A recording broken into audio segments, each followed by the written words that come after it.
विष्णुपाद अष्टोत्तर शतश्री श्रीमद् भक्ति विज्ञान भारती गोसाई महाराज एवं मिथिला प्रविष्ट ओम विष्णुपाद अष्टोत्तर शतश्री श्रीमद् भक्ति वेदांत नारायण गोस्वामी महाराज जी के श्री चरण कमलों में अनंत कोटि दंडवत प्रणाम ज्ञापन करता हूँ। समस्त रूपानुकूल वर्गों के श्री चरण कमलों में अनंत कोटि दंडवत प्रणाम ज्ञापन करता हूँ। श्री गदाधर पंडित एवं श्री श्रील भक्ति विनोद ठाकुर जी जिनकी आज शुभ तिरुभाव तिथि है, उनके श्री चरण कमलों में अनंत कोटि दंडवत प्रणाम ज्ञापन करता हूँ। श्रीपाद माधव प्रिय प्रभु के चरणों मेरा दंडवत प्रणाम और यहाँ पर उपस्थित सभी भक्तों को यथायोग्य प्रणाम। हरे कृष्णा। आज बहुत ही विशेष तिथि है। श्री गदाधर पंडित जी जो कि श्रीमती राधा रानी हैं और श्रील भक्ति विनोद ठाकुर श्री गदाधर पंडित से अभिन्न श्री भक्ति विनोद ठाकुर जी, आज उनकी भी शुभ तिरुभाव तिथि है। श्रील भक्ति विनोद ठाकुर जी का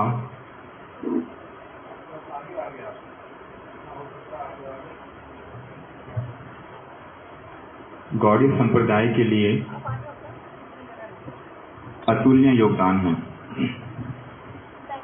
विशेष रूप से गुरुदेव कहा करते थे कि षड गोस्वामियों के अप्रकट होने के बाद श्री नरोत्तम श्रीनिवास ठाकुर, श्री श्यामानंद प्रभु और उसके बाद में श्रील भक्ति विनोद ठाकुर ने जिस प्रकार से उस समय पे जो गौड़ीय धारा लगभग लुप्त प्राय हो गई थी, उन्होंने क्या किया, फिर से जो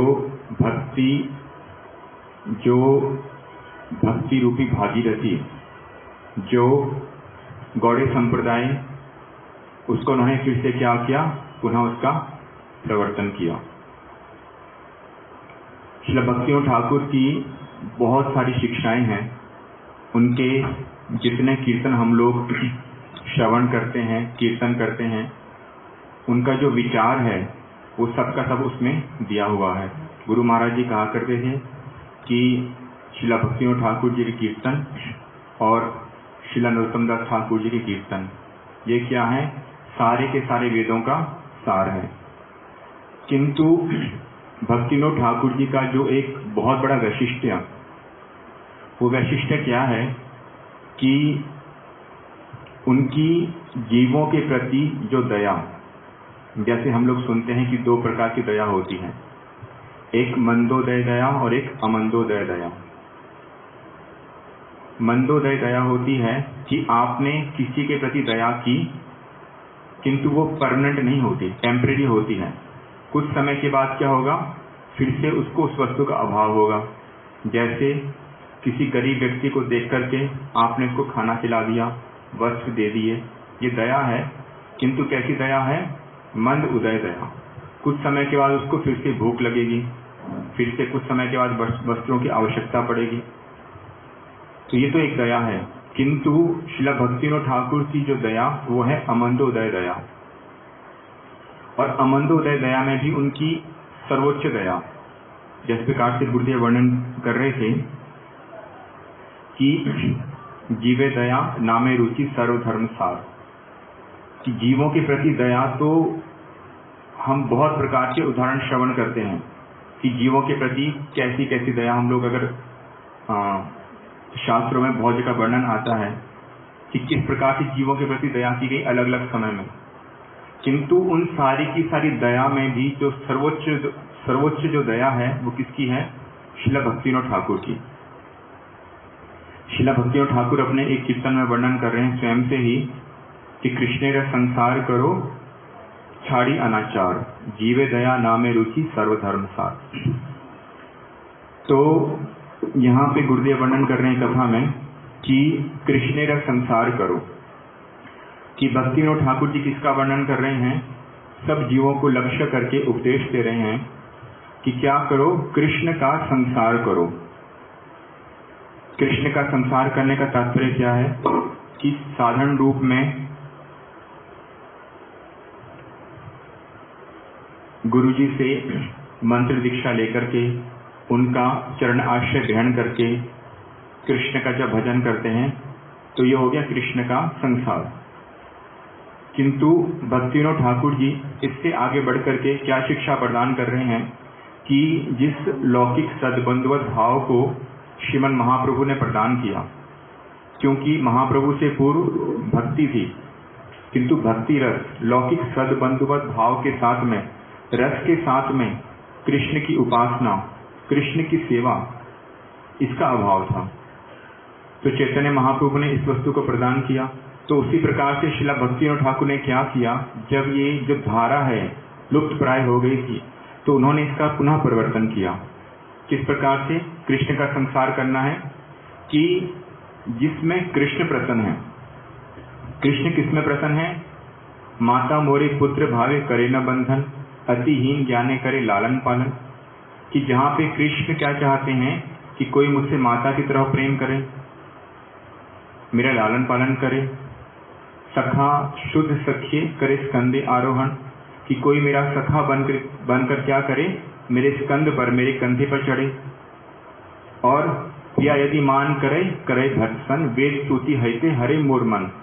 कि जो प्रिया है, जो प्रेयसियां हैं, जब वो मुझसे मान करती हैं, मेरी भर्त्सना करती हैं, तो क्या होता है, मुझे बहुत अधिक प्रसन्नता होती है।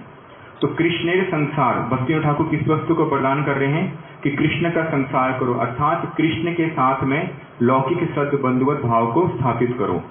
कृष्ण को अपना सखा मान करके, कृष्ण को अपना पुत्र मान करके, और फिर उससे भी श्रेष्ठ कि कृष्ण को अपना प्राण प्रेता मान करके कृष्ण के सेवा करो। इस प्रकार से क्या करो, कृष्ण का संसार करो। और छाड़ी अनाचार, छाड़ी अनाचार के विषय में बता रहे हैं कि जितने भी प्रकार के अनर्थ हैं, हम लोग बहुत बार सुनते हैं कि सुकृति उत अनर्थ, दुष्कृति उत अनर्थ, अपराध उत अनर्थ, भक्ति उत अनर्थ, बहुत प्रकार की डिटेल्स हैं भक्ति रसामृत सिंधु में और माधुर्य कादम्बनी में। तो इन सब को पार करके, अनिश्चिति भजन क्रिया को पार करके, लय विक्षेप, रसास्वाद कसाय, इन सब को पार करके क्या करना है, अनाचार की ऐसे वाले आचरण को त्याग करना है जो आपके भक्ति के संपूर्ण रूप से क्या है, प्रतिकूल है। तो भक्तिविनोद ठाकुर ने कहाँ तक प्रदान किया कि हमको कहाँ तक जाना है। जिस प्रकार से रघुनाथ दास गोस्वामी कह रहे हैं कि अपि तप्ता लक्ष्मीपति रतिमितो व्योम नैनी, कि जो लक्ष्मीपति जो नारायण हैं उनके प्रति भी जो आपकी रति है उसको भी क्या करना पड़ेगा, उसको भी त्याग करना पड़ेगा। क्योंकि जिस भावना के साथ में कृष्ण का भजन करना चाहते हैं, ब्रज भाव के साथ में कृष्ण की सेवा करना चाहते हैं, तो जो नारायण है उनके प्रति भी जो है, जो प्रीति है, उनके प्रति जो एक स्नेह है, उसको भी क्या करना पड़ेगा, उसको भी त्यागना पड़ेगा।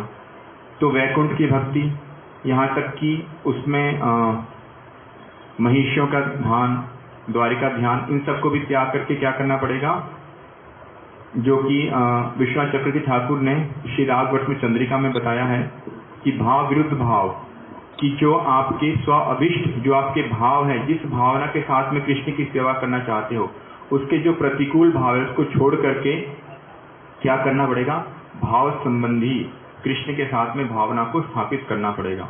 तो इस प्रकार बहुत प्रकार के अलग अलग स्तर पे किस प्रकार के आचरण को छोड़कर क्या करना है, कृष्ण की सेवा करनी है। और फिर बताया जीवे दया नामे रुचि सर्वधर्म सार। तो जीवे दया है, श्रीला भक्तिविनोद ठाकुर ने इसके विषय में बताया कि जो चैतन्य महाप्रभु हैं इस जगत में देने के लिए किस वस्तु को आए, प्रेम रस निर्यास करीते आस्वादन, राग मार्ग भक्ति लोके करीते प्रचारण। यद्यपि महाप्रभु के आने के बहुत से कारण हैं, किंतु महाप्रभु का अपना, उनका जो स्वरूपानुबंधी, उनका जो स्वयं के आने का कारण है। क्योंकि बाकी जो कार्य हैं वो तो जो महाप्रभु के अन्य अन्य अवतार है वो सबके सब कर सकते हैं। जैसे असुरों का मारण, वो तो जो अन्य अन्य अवतार कर सकते हैं। युग धर्म की स्थापना कल की अवतार हो, चाहे अद्वैत आचार्य प्रभु हो, नित्यानंद प्रभु हो, ये सबके सब कर सकते हैं। किंतु महाप्रभु का अपना स्वरूप में एक ऐसी वस्तु जो महाप्रभु ही प्रदान कर सकते हैं, वो क्या है, जो महाप्रभु जिस वस्तु का आस्वादन करते हैं, जो महाप्रभु ही प्रदान कर सकते हैं।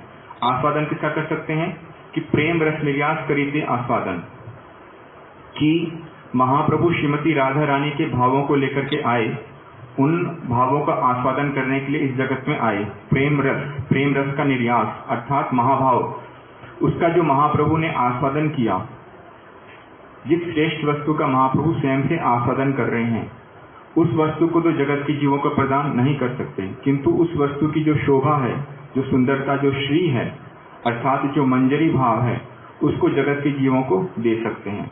तो महाप्रभु उस वस्तु को देने के लिए आए। राग माग भक्ति लोके करिते प्रचारण, इसी का ही क्या किया श्रील भक्तिवेदांत ठाकुर ने क्या किया, अपने ग्रंथों के माध्यम से और अपनी कथाओं के माध्यम से इस जगत में इसका प्रचार किया। तो जीवों के प्रति जो सर्वोच्च दया कि किस प्रकार से जीव जहां तक सर्वोच्च अवस्था को प्राप्त कर सकता है, जहां तक जीव की जो सर्वश्रेष्ठ जो गति हो सकती है, वहां तक का जो मार्ग है, किस प्रकार से उसको प्राप्त करना है, कैसे उस तक पहुंचना है, इसका जो मार्ग है वो क्या किया श्रील भक्तिवेदांत ठाकुर ने दिखलाया। और नामे रुचि सर्वधर्मसार, और नाम किस प्रकार से करना है, नाम करते समय कैसी भावना होनी चाहिए, जो नाम जो युगल मंत्र जो हम लोग करते हैं, हरे कृष्ण महामंत्र, उसमें प्रत्येक पद का क्या अर्थ है और उसमें कौन कौन सी लीलाएं हैं, इसके बारे में श्रील भक्तिवेदांत ठाकुर ने अपने ग्रंथों में वर्णन किया। और चाहे हरिनाम चिंतामणि हो, जैव धर्म हो, या फिर चैतन्य शिक्षामृत, बहुत से ग्रंथों में इस सब के बारे में उन्होंने विस्तार से वर्णन किया। तो श्रील भक्तिवेदांत ठाकुर ने उस वस्तु को प्रदान किया जिसको कि चैतन्य महाप्रभु देने के लिए आए, जो ब्रह्मा के लिए, जो शिव जी के लिए जो दुर्लभ वस्तु, उसको क्या किया, हम जैसे जीवों को उसको प्रदान करने के लिए जगत में आए। और श्रील भक्ति रक्षक श्रीधर गोस्वामी महाराज जी कहा करते थे कि भक्तिवेदांत ठाकुर के बहुत सारे अवदान, कि इन्होंने 100 से अधिक ग्रंथों की रचना करी, कितने नाम हट के इन्होंने स्थापना करी, किस प्रकार से प्रचार किया, किंतु उनका जो सबसे अधिक उनका जो वैशिष्ट्य, सबसे अधिक जो उनका एक बड़ा अवदान, वो क्या है कि उन्होंने श्रील भक्ति सिद्धांत सरस्वती गोस्वामी ठाकुर को वो इस जगत में लेकर के आए, जिसके माध्यम से क्या किया, भक्तिवेदांत ठाकुर के जो ग्रंथ, भक्तिवेदांत ठाकुर जो प्रचार करना चाहते थे, उनका फिर श्रील प्रभुपाद भक्ति सिद्धांत सरस्वती गोस्वामी ठाकुर ने जगत में प्रचार किया। आज उनकी शुभ तिरुभाव तिथि है। उनके चरण कमलों में हम लोग प्रार्थना करते हैं कि वो जीवों के प्रति जो दया, जो करुणा का भाव लेकर के आए, उस वस्तु को हम लोग प्राप्त कर सके। वांछा कल्पतरुभ्यश्च कृपा सिंधुभ्यः एव च पतितानां पावनेभ्यो वैष्णवेभ्यो नमो नमः।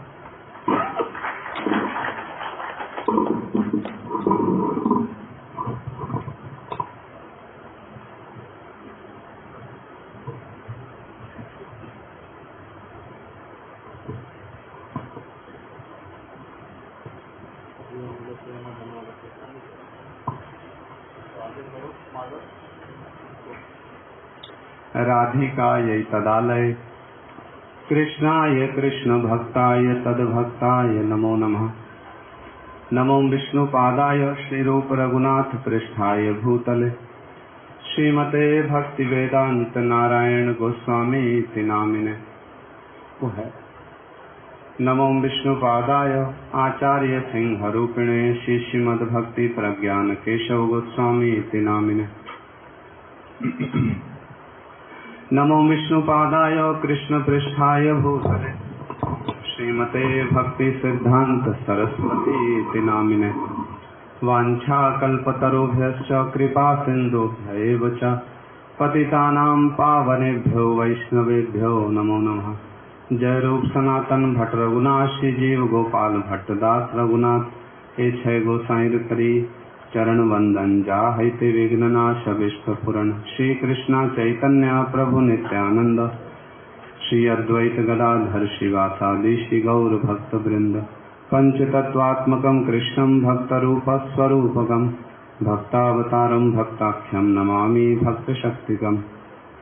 नमो भक्ति विनोदाय सच्चिदानंद नामिने श्री गौर शक्ति स्वरूपाय रूपानुगवरायते। हरे कृष्णा कृष्णा कृष्णा हरे हरे हरे राम राम राम हरे हरे। मैं सर्वप्रथम अपने परम आराध्यतम गुरुपाद पद में जगत गुरु नित्य लीला प्रविष्ट ओम विष्णुपाद अष्टोत्तर श्री श्रीमद शिला भक्ति वेदांत नारायण गोस्वामी महाराज जी के श्री चरण कमलों में अनंत कोटि दंडवत प्रणाम ज्ञापन करता हूँ। तदनंतर नित्य लीला प्रविष्ट ओम विष्णुपाद अष्टोत्तर श्री श्रीमद शिला भक्ति विज्ञान भारती गोस्वामी महाराज जी के श्री चरण कमलों में मेरा अनंत कोटि दंडवत प्रणाम। समस्त रूपानो गुरु परंपरा सपार्थ सपरिकर जगत गुरु शिला प्रभुपाद भक्ति सिद्धांत सरस्वती गोस्वामी ठाकुर जययुक्त हो।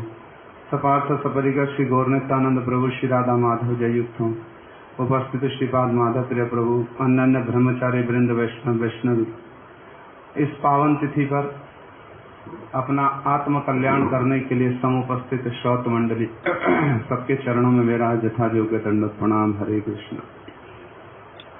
आज एक बहुत विशेष दिवस है। आप लोगों ने अभी पूर्ववर्ती वक्ता के मुख से श्रीमद् भक्ति विनोद ठाकुर जी की कुछ महिमा को श्रवण किया है। ठाकुर महाशय जी का चरित्र हम लोगों के लिए विशेष रूप से अनुशीलनीय है। प्रातःकाल से हम लोग ठाकुर महाशय जी के चरित्र पर चर्चा करके आज के दिन अपना विशेष मंगल विधान करने की चेष्टा कर रहे हैं। शिला प्रभुपाद भक्ति सिद्धांत सरस्वती गोस्वामी ठाकुर जी आज की तिथि के दिन बड़े भावुक हो जाया करते थे, बड़े भावुक। उनका इस तिथि को मनाने के लिए बड़ा अनुराग था, बड़ा अनुराग। और जिन शब्दों में, जिन भावनाओं में शिला प्रभुपाद भक्ति सिद्धांत सरस्वती गोस्वामी ठाकुर जी इन तिथियों को मनाते थे, वास्तव में आज के दिन वही हमारे अनुशीलन का और अनुसरण का विषय होना चाहिए। किस भावना के साथ में शिला प्रभुपाद जी आज के दिन इन तिथियों को मनाया करते थे, वो कैसा वैशिष्ट्य वर्णन किया करते थे, उसको समझने की आवश्यकता है। हमने प्रातःकाल में बहुत चर्चा की, किंतु मैं नहीं जानता कितने लोगों ने सुना है कि नहीं सुना। इस बात को इसलिए कह रहे हैं कि जब एक ही बात को दोहराते हैं तो ऐसा लगता है पुनरावृत्ति हो रही है, किंतु हमारे लिए तो श्रोता नए हैं, तो जैसा समय है और जैसा परिवेश है, थोड़ा कुछ नया थोड़ा कुछ पुराना श्रवण कर लीजिए। ठाकुर महाशय जी की महिमा तो अगाध है। शिला प्रभुपाद जी उनके विषय में कहा करते थे, Thakur Bhakti Vinod ji is the embodiment of Shri Chaitanya shiksha. ये शिला प्रभुपाद जी का रिमार्क है होने के लिए। श्रीमद् भक्ति विनोद ठाकुर जी श्री चैतन्य शिक्षा का मूर्तिमान विग्रह हैं। Srimad Bhakti Vinod Thakur ji is the embodiment of Shri Chaitanya शिक्षा।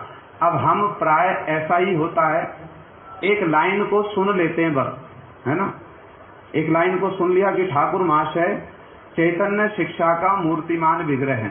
इसका तात्पर्य क्या है? कभी समझने की चेष्टा की इसका तात्पर्य क्या है?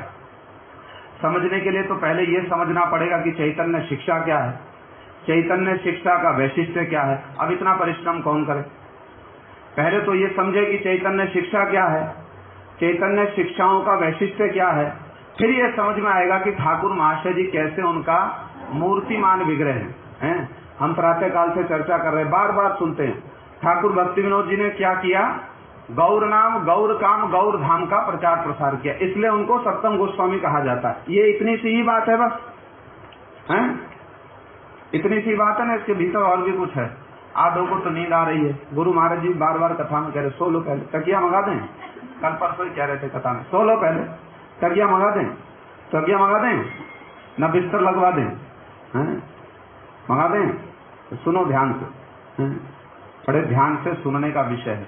आज की तिथि को प्रभुपाद जी सुमेधा तिथि कहा करते थे। सुमेधा तिथि, सुमेधा तिथि का अर्थ क्या है? सब कह रहे हाँ सुमेधा तिथि कहा करते थे। क्या है सुमेधा तिथि का अर्थ? श्रीमद् भागवत में श्री चैतन्य महाप्रभु जी के विषय में एक श्लोक मिलता है, कृष्ण वर्णम कृषा कृष्णम सांगो पांगास्त्र पार्षदम यज्ञ संकीर्तन प्रार्यर यजंती ही सुमेधसा। मेधसा होते बुद्धिमान लोग, और उन बुद्धिमान लोगों में भी जो सुबुद्धिमान हैं, जो सुंदर बुद्धि वाले हैं, उत्तम बुद्धि वाले, निर्मल बुद्धि वाले, ऐसे लोग क्या करेंगे? संकीर्तन यज्ञ के द्वारा श्री चैतन्य महाप्रभु और कृष्ण की आराधना करेंगे। ऐसे लोगों में भी जो सुमेधा मौली हैं, इन सुमेधा लोगों में भी जो शिखर पर विराजमान हैं, शिला प्रभुपाद जी कहते हैं आज के दिन वो क्या करेंगे? लक्षणावृत्ति को छोड़ करके अभिधावृत्ति से श्रीमद् भक्तिविनोद ठाकुर जी की महिमा का अनुशीलन करने की चेष्टा करेंगे। अभिधावृत्ति क्या है? क्या है अभिधावृत्ति? सुना है? अभिधावृत्ति किसको कहते हैं? बस सुन ली एक लाइन हमने, कभी अनुधावन करने की चेष्टा की, क्योंकि हमारी अवस्था ही ऐसी है, हमारी अवस्था ही ऐसी हो पड़ी है। क्या अर्थ है अभिधावृत्ति का? श्रील प्रभुपाद जी कहते अनुष्ठान किया है, अनुष्ठान में योगदान दिया, बहुत सुंदर सजावट की, बहुत 10 प्रकार का भोग बनाया और रात दिन उसमें लगे हुए हैं। और तिथि के दिन ठाकुर महाशय की महिमा क्या है, तिथि के दिन ठाकुर महाशय का वैशिष्ट्य क्या है, ठाकुर महाशय ने हमारे लिए क्या अवदान किया, उनकी किन शिक्षाओं का हमको पालन करना है, उसके लिए समय नहीं बचा हमारे पास, ना समय बचा है ना क्षमता बची है, फिर तिथि पालन करना हुआ। इसका अर्थ ये कदापि नहीं है जो दूसरे अंग हैं उनकी महत्ता नहीं है, नहीं, ऐसा नहीं है। हमारे परम गुरु जी ने कहा तिथि के दिन जो प्रसाद पाकर के जाएगा उसका भी परम कल्याण होगा। कुछ नहीं किया किंतु केवल प्रसाद पाया, उसका भी परम कल्याण। इसका अर्थ ये नहीं है कि उत्सव करना, सजावट करना, प्रसाद बनाना इसका महत्व नहीं है, किंतु हमारे प्रभुपाद जी, हमारे गुरुवर्गों ने जो दृष्टिकोण बतलाया उस दृष्टिकोण को समझने की चेष्टा करें हम लोग आज के दिन। क्या दृष्टिकोण है? नीचे से ऊपर की ओर देखो, छत की ओर मत देखो, हमारी ओर देखो, नीचे से ऊपर की ओर देखो। नीचे से ऊपर की ओर देखोगे, कुब्जा की जो रति है उसका नाम क्या है? साधारणी रति। साधारण है वो, साधारण है। जिसके घर में जाकर कृष्ण रमण कर रहे हैं, जिसके घर में जाकर कृष्ण जिसका मनोभिष्ट पूर्ण कर रहे हैं, उसकी रति साधारण है, साधारण रति। हमारा मनोभिष्ट पूर्ण करने आएंगे कृष्ण, फिर कुब्जा की रति को साधारण रति क्यों कहा? नीचे से ऊपर देखो, साधारण रही है, बहुत उन्नत है कुब्जा की रति, साधारण होगी, साधारण होगी। जिसके घर में जाकर कृष्ण जिसका मनोभिष्ट पूर्ण कर रहे हैं, जिसकी इच्छा पूरी कर रहे हैं, खींचे चले जा रहे हैं कृष्ण उसके घर में, गए कि नहीं गए, उसकी रति साधारण है। नीचे से ऊपर देखो, साधारण नहीं है। साधारण कब दिखलाई देगी? जब ऊपर से नीचे देखोगे। ऊपर से नीचे कैसे देखेंगे? हमारी अप्रोच कहाँ है? हमारी अप्रोच बहुत निम्न है, बस नीचे से थोड़ा सा ऊपर देख पाते तो हमारे लिए क्या लगता? बहुत कुछ हो गया, अरे तिथि में चले गए, बहुत मंगल हो गया। है मंगल, ये नहीं कह रहे मंगल नहीं है। जैसे कुब्जा की रति साधारण नहीं है, साधारण किसके लिए है? ब्रज गोपियों के लिए। वो क्या कह रही हैं? ये कुब्जा की रति बेकार की रति, कुब्जा की, इसकी रति में कुछ भी नहीं है, कुछ भी नहीं। क्यों? कृष्ण का सुख हुआ वहां पर, कृष्ण का सुख हुआ ना कुब्जा का सुख हुआ। कृष्ण से कुब्जा ने क्या कहा? हम तुम्हारा मनोभिष्ट पूर्ण करें ना, तुम हमारा मनोभिष्ट पूर्ण करो। क्या कहा कुब्जा ने? हम तुमको प्रियतम के रूप में चाहती हैं, तो तुम आकर के हमारी इच्छा पूरी करो। किसकी इच्छा पूरी हुई? कृष्ण की ना कुब्जा की। किंतु हमारी इच्छा पूरी करने आएंगे कृष्ण? नहीं आएंगे, कुब्जा की करने गए। साधारण तो नहीं कुब्जा। नीचे से ऊपर देखो, साधारण नहीं। ऊपर से जब नीचे देखो तब ब्रज गोपियां क्या कह रही है? बेकार की रति, एकदम बेकार की, इसमें कुछ नहीं है, इसमें कुछ नहीं। क्यों? अरे कृष्ण का तो कोई सुख नहीं हुआ इसमें। जब इसमें कृष्ण का सुख नहीं है तो ये बेकार। तो जब नीचे से ऊपर देखो ना, बहुत कुछ हो गया, बहुत कुछ। जब गुरु वर्गों की अप्रोच से, उनके नेत्रों से देखना शुरू करते हैं तो क्या बतला रहे हैं? ये लक्षणावृत्ति में लगे रह गए ना, कुछ नहीं मिलेगा, कुछ नहीं मिलेगा जब उनके दृष्टिकोण से देखोगे। इसलिए प्रभुपाद जी क्या कह रहे हैं? अभिधावृत्ति का आश्रय करना पड़ेगा। अभिधावृत्ति क्या है? ठाकुर महाशय का वैशिष्ट्य क्या है, ठाकुर महाशय की महिमा क्या है, उनकी शिक्षाएं क्या है, उनका उपदेश निर्देश क्या है, और हम उसको जीवन में कितना पालन कर पा रहे हैं, इसको कहते हैं अभिधावृत्ति। इस अभिधावृत्ति का आश्रय करके तिथियां पालन जब होंगी तब हमारा परम मंगल होगा, परम मंगल। उस अभिधावृत्ति तक पहुंचाने के लिए हमारे गुरुवर्गों ने क्या किया? लक्षणावृत्ति को भी ले लो। अरे कुछ तो उत्सव करो, कुछ तो सजावट करो, 10-20 लोग सजावट करेंगे, फूल लाएंगे, रसोई बनाएंगे, कुछ तो इनका मंगल होगा। फिर करते करते करते करते कभी अभिधावृत्ति तक भी पहुंचेंगे, तब इन सब विषयों की और दृष्टिकोण नहीं जाएगा। गौर किशोरदास बाबा जी महाराज ने उत्सव मनाया कि नहीं मनाया? सनातन गोस्वामी जी की तिथि मनाई तो मनाई कि नहीं मनाई? हम तो थे नहीं, हमें कैसे पता क्या मनाई? अरे सुना तो होगा कैसे मनाई। आज सनातन गोस्वामी जी का तिरोभाव है, हमारा उत्सव होगा। क्या उत्सव होगा? हम 24 घंटा अष्टप्रहर नाम संकीर्तन करेंगे, यही हमारा सनातन गोस्वामी जी का उत्सव है। हमारे यहाँ करने जाए होगा? होगा? एक भी नहीं है। अरे प्रसाद दे रहे तब कितने लोग आ जा रहे हैं, कथा मिल रही है, प्रसाद मिल रहा है, ये चिंता का विषय है, हास्य का विषय नहीं है, चिंता का विषय है। इतनी कथा हो रही है, इतनी एनर्जी लगाई जा रही है, तब भी ये महाप्रभु की शिक्षा कहाँ तक पहुंच पा रही है, ये चिंता का विषय है, वास्तव में चिंता का विषय है। इतनी उन्नत शिक्षाओं की चर्चा हो रही है, फिर भी जन समुदाय उसकी ओर आकृष्ट नहीं हो रहा है। क्यों नहीं हो रहा? कुछ तो हमारा अपना भी अधिकार है और कुछ माया का परिवेश ऐसा है, माया का परिवेश ऐसा, कली का तांडव ऐसा है, ऐसी स्थिति हो रही है, ये चिंता का विषय है। तो इसलिए भैया गुरु वर्गों ने कुछ व्यवस्था कर दी, ठीक है, कुछ लक्षणावृत्ति में भी लगे रहो, थोड़ा कुछ तो करोगे, कुछ सुकृति संस्कार मिलेगा, पर इतने में संतुष्ट मत हो, अभिधावृत्ति तक पहुंचना है। इन विषयों की चर्चा करनी है बैठकर विस्तार से, है इनमें प्रवेश करने की चेष्टा करनी है, तब तो जाकर के कुछ पता चलेगा क्या है गौर काम, कैसे ठाकुर भक्ति विनोद जी चैतन्य शिक्षाओं का मूर्तिमान विग्रह। आज तक यही नहीं पता चैतन्य शिक्षा है क्या। क्या किया भक्ति विनोद ठाकुर जी ने जगत में आकर के, हैं क्यों आना पड़ा? केवल परंपरा को पूरा करने आना पड़ा? किस लिए आए ठाकुर भक्ति विनोद जी? यदि पूछ लें तो यही प्रश्न खड़ा हो जाएगा, कितने लोग ठीक ठीक उत्तर दे पाए हैं? ये प्रश्न है, हमारे भीतर में प्रश्न जागृत होना चाहिए। हमारे सारे धर्मशास्त्र कहां से आरंभ हो रहे हैं? जिज्ञासा से आरंभ हो रहे हैं सारे धर्मशास्त्र। वेद व्यास जी ने वेदांत में सबसे पहली बात क्या कही? अथातो ब्रह्म जिज्ञासा, जिज्ञासा होनी चाहिए हृदय में। परीक्षित महाराज जी सुखदेव गोस्वामी जी से जिज्ञासा कर रहे हैं, शौनक आदि ऋषि सूत गोस्वामी जी से जिज्ञासा कर रहे हैं, अर्जुन कृष्ण से जिज्ञासा कर रहे हैं, सनातन गोस्वामी महाप्रभु से जिज्ञासा कर रहे हैं, रूप गोस्वामी महाप्रभु से जिज्ञासा कर रहे हैं, महाप्रभु स्वयं राय रामानंद जी से जिज्ञासा कर रहे हैं। ये हो क्या रहा है? कभी समझने की चेष्टा की हो क्या रहा है? कहाँ उनकी अप्रोच है, कहाँ हमारी अप्रोच है कि नहीं है? इस अप्रोच में जो तफात है, जो अंतर है, वो दिखलाई दे रहा है, समझ आ रहा है? हम रात दिन किन विषयों में लगे हुए हैं और वो रात दिन किन विषयों में लगे हुए हैं, ये समझ आ रहा है अंतर। इस अंतर को कम करना अभिधावृत्ति है, कम करना पड़ेगा इस अंतर को। हमारी अप्रोच कहाँ है, उनकी अप्रोच कहाँ है, हमारा अभिनिवेश कहाँ है, उनका अभिनिवेश कहाँ है। जब तक इन विषयों में प्रवेश नहीं करेंगे कैसे पता चलेगा? कैसे पता चलेगा गौर काम है क्या, गौर धाम है क्या, गौर नाम है क्या? क्या किया भक्ति विनोद ठाकुर जी ने? केवल महाप्रभु जी ने उनको बस परंपरा पूरी करनी है इसके लिए भेज दिया। इसके लिए भेजा ना, किस लिए भेजा है? किस लिए भेजा? क्या करके गए वो? क्या विशेषता है उनकी? अपने समय के सब आचार्य कुछ ना कुछ अवदान देकर गए। कभी समझने की चेष्टा की है वो अवदान है क्या? चेष्टा की कभी समझने की? हमारे पास कहाँ इतना समय है, हमारे पास इतना समय नहीं। अरे भैया केवल गुरु परंपरा पूरी करने के लिए नहीं आए भक्ति विनोद ठाकुर जी की, लाइन चलती रहे, कुछ विशेष करने आए थे। जो अधूरा रह गया था, जो समय के अभाव से, परिस्थिति के अभाव से, काल के अभाव से जो पूरा नहीं हो सका, उसको फुलफिल करने आए भक्ति विनोद ठाकुर जी। तो पहले तो समझो अधूरा क्या रह गया, पहली तो जिज्ञासा ये हो अधूरा क्या है, फिर पता चले कि भक्ति विनोद ठाकुर जी ने पूरा कैसे किया उसको, है फिर पता चले पूरा कैसे किया।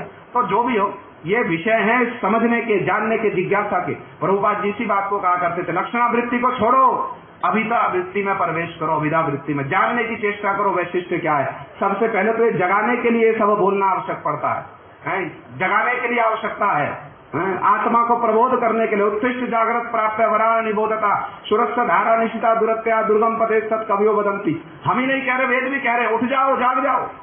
अभी तो कथा में ही सो रहे हैं, बाद में क्या जगाएंगे, क्या उठाएंगे, तो क्या समझ में आएगा भाई, क्या समझ में आएगा? किंतु फिर भी जितना ले पा रहे हैं उतने में ही यथालाभ संतुष्ट हो जाओ, उतना ही समझ लो। तो भक्ति विनोद ठाकुर जी की ये जिज्ञासा छोड़ के जा रहे हैं, प्रातः काल से चिल्ला चिल्ला कर ये बात बोली जा रही। हम नहीं बोल रहे हैं, ये लोग बोल गए हैं हमारे मंगल के लिए, सारा जीवन बोलते रहे, सारा जीवन। हम तो गुरु महाराज जी की बात को बार बार कहते। अभी अप्रकट होने वाले वर्ष में किसी ने प्रश्न पूछा भक्ति क्या है, क्या उत्तर दिया था उन्होंने, याद है? भक्ति क्या है ये बताते बताते मैं बूढ़ा हो गया। लोग हंस रहे थे, हमको तो बड़ा क्रोध आया। ये हंसने का विषय है, ये रोने का, सर फोड़ने का विषय है ये। वो अपने अंतिम समय में कह रहे हैं, अप्रकट होने से पहले मैं बतलाते बतलाते बूढ़ा हो गया, भक्ति क्या है। आज भी प्रश्न पूछा जा रहा है, भक्ति क्या है। अच्छा, वहां भी एक आनंद की बात है, वहां भी एक आनंद की बात। लोग कह रहे गुरुजी नया है, पुरानों से पूछ लो भक्ति क्या है। नई की बात छोड़ दो, पुराने से पूछ लो भक्ति क्या। जो अभी कह रहे थे ना, गुरु महाराज जी की कथा की बात उठा रहे थे, क्या किया भक्ति विनोद ठाकुर जी ने, कौन सी भक्ति की बात कही, महाप्रभु क्या वस्तु देने आए, स्वरूप अनुबंध है, स्वरूपानुबंधनी वृत्ति, वो क्या है, वो क्या है भाई। प्रश्न होना चाहिए हृदय में, जिज्ञासा होनी चाहिए, उसके लिए व्याकुलता होनी चाहिए हृदय में, तब जाकर के कुछ कुछ रहस्य उद्घाटित होते हैं। हैं, ऐसे ही नहीं सब कुछ पता चल जाता, बस बैठकर कथा में थोड़ी मलाई खा ली, थोड़ा सुन लिया, कहने वाला तो कह ही रहा है, उसका तो काम है कहने का, तो हमको जितना लगा। बिना जिज्ञासा के, बिना व्याकुलता के नहीं होने वाला है, ये जान लो। हृदय में जितनी व्याकुलता, जितनी व्यग्रता होगी, और उसके लिए ठीक सोर्स मिलनी चाहिए, हमारी व्याकुलता, व्यग्रता और ठीक सोर्स मिलनी चाहिए। ठाकुर भक्ति विनोद जी सब शिक्षाओं का मूर्तिमान विग्रह। समय का भाव सदा रहता। मैं एक दो अच्छी बात उनके जीवन की बतला दूं, हैं, जो हम प्रातः काल से सुन रहे हैं। किसी नए विषय को तो आरंभ करूं, इच्छा तो बहुत होती है। ये गौर काम है क्या? पहले तो ये समझो, स्वरूपानुबंधनी वृत्ति है क्या? ये गौर काम क्या है, और भक्तिविनोद ठाकुर जी ने उसको कैसे पूरा किया, इस पर तो विस्तृत चर्चा होनी चाहिए। पर चलिए, विस्तृत चर्चा करने का तो हमको लगनी आशा नहीं है कि कभी समय मिलेगा, हैं, तो फिर विस्तृत चर्चा ना हो, संक्षिप्त चर्चा ही हो जाए। देखो, भक्तिविनोद ठाकुर जी का चरित्र और उनकी महिमा बढ़िया गाथ है। शिला प्रभुपाद जी आज के दिन बड़े भावुक और बड़े व्याकुल होकर के ठाकुर भक्तिविनोद जी की महिमा कहा करते थे। हमारे गुरु महाराज जी, हम तो बार बार प्रातः काल से कह रहे, हमारा तो उनके चरणों में विशेष प्रणाम। उन्होंने जिस रहस्य को उद्घाटित किया हमारे सामने, वो जिस नेत्रों से, जैसे नेत्रों से वो भक्तिविनोद ठाकुर जी का दर्शन करा रहे ना, वो अभूतपूर्व है, वो अभूतपूर्व। हम तो अपने नेत्रों से ठाकुर महाशय का दर्शन नहीं कर सकते। हमने प्रातः काल भी इस बात को कहा। शिला प्रभुपाद जी जब आज के दिन भक्तिविनोद ठाकुर जी प्रकट हो गए ना, उसके कुछ वर्षों तक प्रभुपाद जी गोद्रुम में भक्तिविनोद ठाकुर जी की तिथि को मनाया करते थे, जहां उनकी भजन कुटी है, और बहुत उत्सव होता था। भक्तिविनोद ठाकुर जी के एक शिष्य थे, उनका नाम था सीतानाथ, भक्ति तीर्थ महाशय। भक्तिविनोद ठाकुर जी ने उनको ये उपाधि दी थी, भक्ति तीर्थ। और बड़े माने उस समय में बड़े प्रसिद्ध वो गायक थे। जब हारमोनियम पर तान छेड़ देना तो 10-20 50 लोग तो ऐसे ही इकट्ठे हो जाए, सैकड़ों हजारों लोग इकट्ठे हो जाए। अब थे भक्तिविनोद ठाकुर जी के शिष्य और उत्सव में आए। प्रभुपाद जी ने उनसे कहा कि आपने अपने गुरु जी माने भक्तिविनोद ठाकुर जी का जिस रूप में दर्शन किया है, ये प्रभुपाद जी ने उनको बोला कथा बोलने के लिए, आपने अपने गुरु जी का जिस रूप में दर्शन किया है उस विषय में कुछ बतलाइए। समझ में आ रही है बात? आपने अपने गुरु जी का जिस रूप में दर्शन किया उस विषय में कुछ हमको बतलाइए। एक दो बातों को तो उनकी प्रभुपाद जी ने अप्रिशिएट भी किया, ऐसा नहीं है, किंतु प्रारंभ में जब उन्होंने कथाएं कही ना, प्रभुपाद जी ने रिमार्क दिया, आपने भक्तिविनोद ठाकुर जी का दर्शन नहीं किया, आपने भक्तिविनोद ठाकुर जी का दर्शन नहीं किया। आश्चर्य की बात, शिष्य हैं वो और बहुत पुराने शिष्य, और जब ताल छेड़ देना हजारों लोग इकट्ठे हो जाते हैं। समझ में आएगा किसी को? प्रभुपाद जी रिमार्क दे रहे हैं, आपने भक्तिविनोद ठाकुर जी का दर्शन नहीं किया। वो भी सुनकर चौंक गए, हमने भक्तिविनोद ठाकुर जी का दर्शन नहीं किया, ये कैसी बात है? बड़ी ऑफेंसिव लगी उनको बात, किंतु प्रभुपाद जी ने रिमार्क ही नहीं दिया। प्रभुपाद जी ने उसको सिद्ध भी करके दिखलाया, यहाँ प्रश्न उठता है, श्री वामन गोस्वामी महाराज जी कह रहे एक स्थान पर अपने किसी गुरु भाई को, तुम्हार चेना भक्ति प्रज्ञान और हमार चेना भक्ति प्रज्ञान एक न है। तुमने भक्ति प्रज्ञान का जिस रूप में दर्शन किया और हमने भक्ति प्रज्ञान का जिस रूप में दर्शन किया, ना एक है ना एक हो सकता है। कभी एक नहीं हो सकता। यही प्रभुपाद जी की शिक्षा है, जिसको परम गुरु जी आगे विस्तार कर रहे हैं। उन्होंने कहा उस बात को, भक्तिविनोद ठाकुर जी का जो दर्शन आपने किया और जो दर्शन हमने किया वो एक नहीं है, उसमें भेद है, और बहुत भारी भेद है, बहुत भारी भेद। यही समझने की बात है, गुरु दर्शन वास्तव में हुआ है कि नहीं हुआ। तो आज तो विरह की तिथि है, जिसके हृदय में जितना विरह जागृत, जिसने जितना इस बात की उपलब्धि की, मेरा क्या मंगल विधान किया, उनका हृदय उतना ही भक्तिविनोद ठाकुर जी की स्मृतियों से आज के दिन जागृत हो रहा होगा, अवश्य जागृत हो रहा होगा। तो हम प्रभुपाद जी की, भक्तिविनोद ठाकुर जी की दो एक वैशिष्ट्य की बात बतला दे, जो हम सुन रहे थे कि भक्तिविनोद ठाकुर जी श्री चैतन्य शिक्षा का मूर्तिमान विग्रह। एक बड़ी अच्छी बात उनके जीवन की है, संभवतः आप लोगों ने सुनी रही होगी। तो भक्तिविनोद ठाकुर जी ने इस गौर काम, गौर राम, गौर धाम का प्रचार प्रसार करने के लिए जो उन्होंने अथक परिश्रम किया, वो अभूतपूर्व है, अभूतपूर्व। वो भक्ति भागीरथी को लाने वाले भगीरथ जी हैं, भगीरथ जी। भक्तिविनोद ठाकुर जी ने अपने प्रारंभिक काल में जब प्रचार प्रसार करना आरंभ किया ना, उनका वैशिष्ट्य बतला रहा हूं, और इस वैशिष्ट्य के पीछे एक बड़ा गूढ़ रहस्य है। देखो, हमारे गुरुवर्गों का, सभी गुरुवर्गों का एक वैशिष्ट्य रहा है, जब किसी का खंडन करने गए ना, जैसे परम गुरु जी की बात हम सुनते थे, जब किसी का खंडन करने गए परम गुरु जी, मायावादियों का खंडन करने गए, तो सबसे पहले क्या किया, जो मायावादियों के प्रधान 10-20 ग्रंथ थे ना, सब लेकर आए। सारे ग्रंथों का उन्होंने आद्योपांत अनुशीलन किया, सारे ग्रंथों को शुरू से लेकर अंत तक पढ़ा और मार्किंग करते चले गए, इसका ये गड़बड़ी, इसका ये गड़बड़ी, इसका ये गड़बड़ी। पहले उनके विचार को जाना। जैसे आप बलदेव विद्याभूषण प्रभु जी की टीका पढ़िए, हैं कैश देने से नहीं होगा, हम भी जानते नहीं नहीं पढ़ने वाले आप, इतना आसान नहीं है, किंतु पढ़कर देखो कैसे उन्होंने प्रथम सूत्र में ही अथातो ब्रह्म जिज्ञासा में ही कर्म मार्ग, ज्ञान मार्ग, योग मार्ग सबका खंडन किया। अब उसके लिए जानना तो पड़ेगा कर्म मार्ग है क्या, ज्ञान मार्ग है क्या, योग मार्ग है क्या। पहले तो उनके विचार को जानो। बस चिल्ला रहे हैं भक्ति करना श्रेष्ठ है, भक्ति करना श्रेष्ठ है, भक्ति करने से सब हो जाएगा। कोई आ जाए ना, कोई विद्वान सा बतला दे, हमारे दो चार इधर उधर के, बस नहीं ये हमको नहीं पता है, ये हमको नहीं पता, बस हमने सुना ऐसा, ये हमने सुना ऐसा है, ये हमारे लिए तो ठीक है। किंतु जब संप्रदाय की रक्षा करने जाओगे ना, जब इस महाप्रभु की विचारधारा की रक्षा करने जाओगे, जब आचार्य का कार्य करने जाओगे, तब ये बड़ा आवश्यक है, तब ये बड़ा आवश्यक। आचिनोति या शास्त्रम आचार्य, स्वयं आचरण करना पड़ेगा भैया, तब तो प्रवेश करना पड़ेगा। बिना प्रवेश किए बस राग लाते जाओ, कर्म मार्ग बेकार है, ज्ञान मार्ग बेकार है, कौन मानेगा? मानेगा कोई? कोई नहीं मानेगा। इसलिए जानना आवश्यक है। हमारे सब गुरुवर्गों ने यही किया है। जिनका खंडन करने जा रहे हैं उनके विचारों से ही उनका खंडन किया, उनके विचारों में उनका दोष दिखलाया, तब उन्होंने स्वीकार किया, तभी स्वीकार करने के लिए बाध्य होंगे। ऐसे कोई स्वीकार नहीं कर लेगा। पहले उनका विचार क्या, उनके विचार में दोष क्या, इसको दिखलाना पड़ेगा। जैसे हम परम गुरु जी की बात सुनते रहते हैं, हमारे परम गुरु जी की बार बार बात आती है, मायावादियों का खंडन ऐसे ही नहीं कर दिया। एक छोटी सी बात बतलाऊं, फिर भक्तिविनोद ठाकुर जी का वैशिष्ट बतलाऊं, समझ में आ जाएगा संबंध क्या है, दोनों में सन्निधि क्या है, समझ में आ जाएगा, दोनों का सामंजस्य क्या है। परम गुरु जी कहीं बसीरहाट में प्रचार में गए थे, पश्चिम बंगाल में, बहुत बड़ी धर्म सभा जो थी, बहुत बड़ी धर्म सभा, और वहां पर परम गुरु जी ने बड़े बड़े वकील, बैरिस्टर लोग, जज लोग और बड़े ऊंचे कुल के कुलीन ब्राह्मण लोग, सब चट्टोपाध्याय, मुखोपाध्याय, बंदोपाध्याय, ये उपाध्याय, वो उपाध्याय, सारे आ गए। और परम गुरु जी ने कथा में भरी सभा में ये कह दिया, वो तो ऐसे ही थे मुखर एकदम बोलने वाले, बड़े तेजस्वी, भरी सभा में सबके सामने, और वो सारे के सारे थे शंकराचार्य जी के मत को फॉलो करने वाले।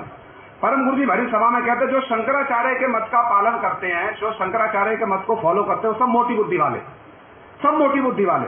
पूरी सभा में खलबली मच गई, अरे हमको मोटी बुद्धि वाले बता दिया, हम इतने ऊंचे कुल के कुलीन ब्राह्मण, और हम इतने बड़े बड़े, कोई बैरिस्टर है, कोई जज है, कोई वकील है, कोई नेता है, हम सब मोटी बुद्धि वाले। अब सामने तो कुछ कह नहीं सके, उनको कौन छेड़े, उनको कोई छेड़ेगा? सामने तो कह नहीं सकते। बाद में उन्होंने एक सभा बिठाई, और उस सभा में उन्होंने निर्णय किया, भाई इनकी बात का खंडन करना पड़ेगा। यदि हमने इनकी बात का खंडन नहीं किया तो इसका मतलब क्या हुआ, हमने इनकी बात को मान लिया, हम सारे मोटी बुद्धि वाले।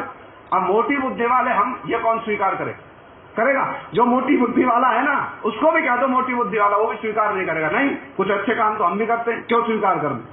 अब उन्होंने सभा बिठाई, एक को बना दिया अपनी सभा का सभापति, चट्टोपाध्याय महाशय को, और उनको कहा आप खंडन करना आरंभ करो, हम आपका साथ देंगे, हम सपोर्ट करेंगे। उन्होंने एक पत्र लिखा परम गुरु जी को।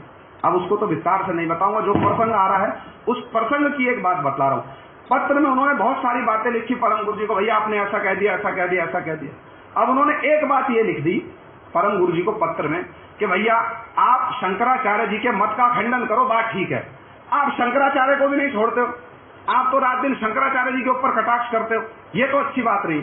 अरे हम साधारण जगत में भी एक नीति है, ये वो व्यक्ति परम गुरु जी को लिख रहे हैं, साधारण जगत में भी नीति है, पाप से घृणा करो, पापी से घृणा मत करो, ऐसे ही बोलते तो, पाप से घृणा करो, पापी से मत करो।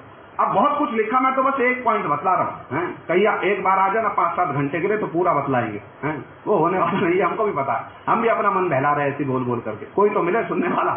ऐसी स्थिति है जगत में, ऐसी स्थिति है, 2-4 बातें बता दो प्रभु जी ठीक ठाक जो समझ में आ जाए, भाई इतना ही, महाप्रसाद, बस इतना ही, इससे अधिक भक्ति क्या रह जाएगी, हमको तो समझ नहीं आ रहा है। तो जो भी हो, ये बात भी लिख दिया। परम गुरु जी थे उस समय प्रचार में, तो परम गुरु जी ने रिटर्न में एक पत्र भेजा, और परम गुरु जी ने उसको लिखा इस बात को, मैं तुम्हारे सारे प्रश्नों का उत्तर दूंगा। 2 पत्र भेजे थे, बड़े लंबे चौड़े, पूरा पांडित्य दिखाया अपना, हम भी कम नहीं है, हम कैसे मोटी बुद्धि वाले, हम सिद्ध कर दें, हम सूक्ष्म बुद्धि वाले।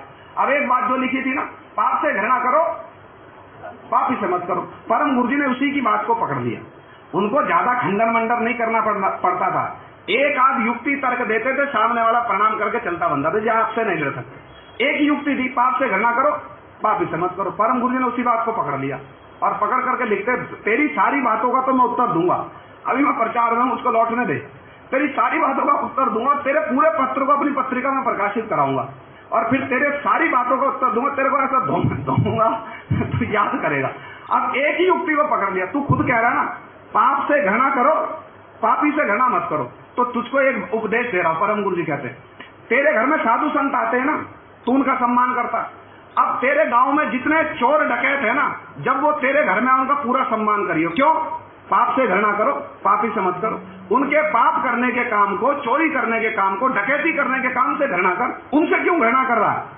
जैसे साधु का सम्मान करता है, ऐसे ही कोई पापी आएगा, चोर आएगा, डकैत आएगा, उसका भी सम्मान कर। क्यों?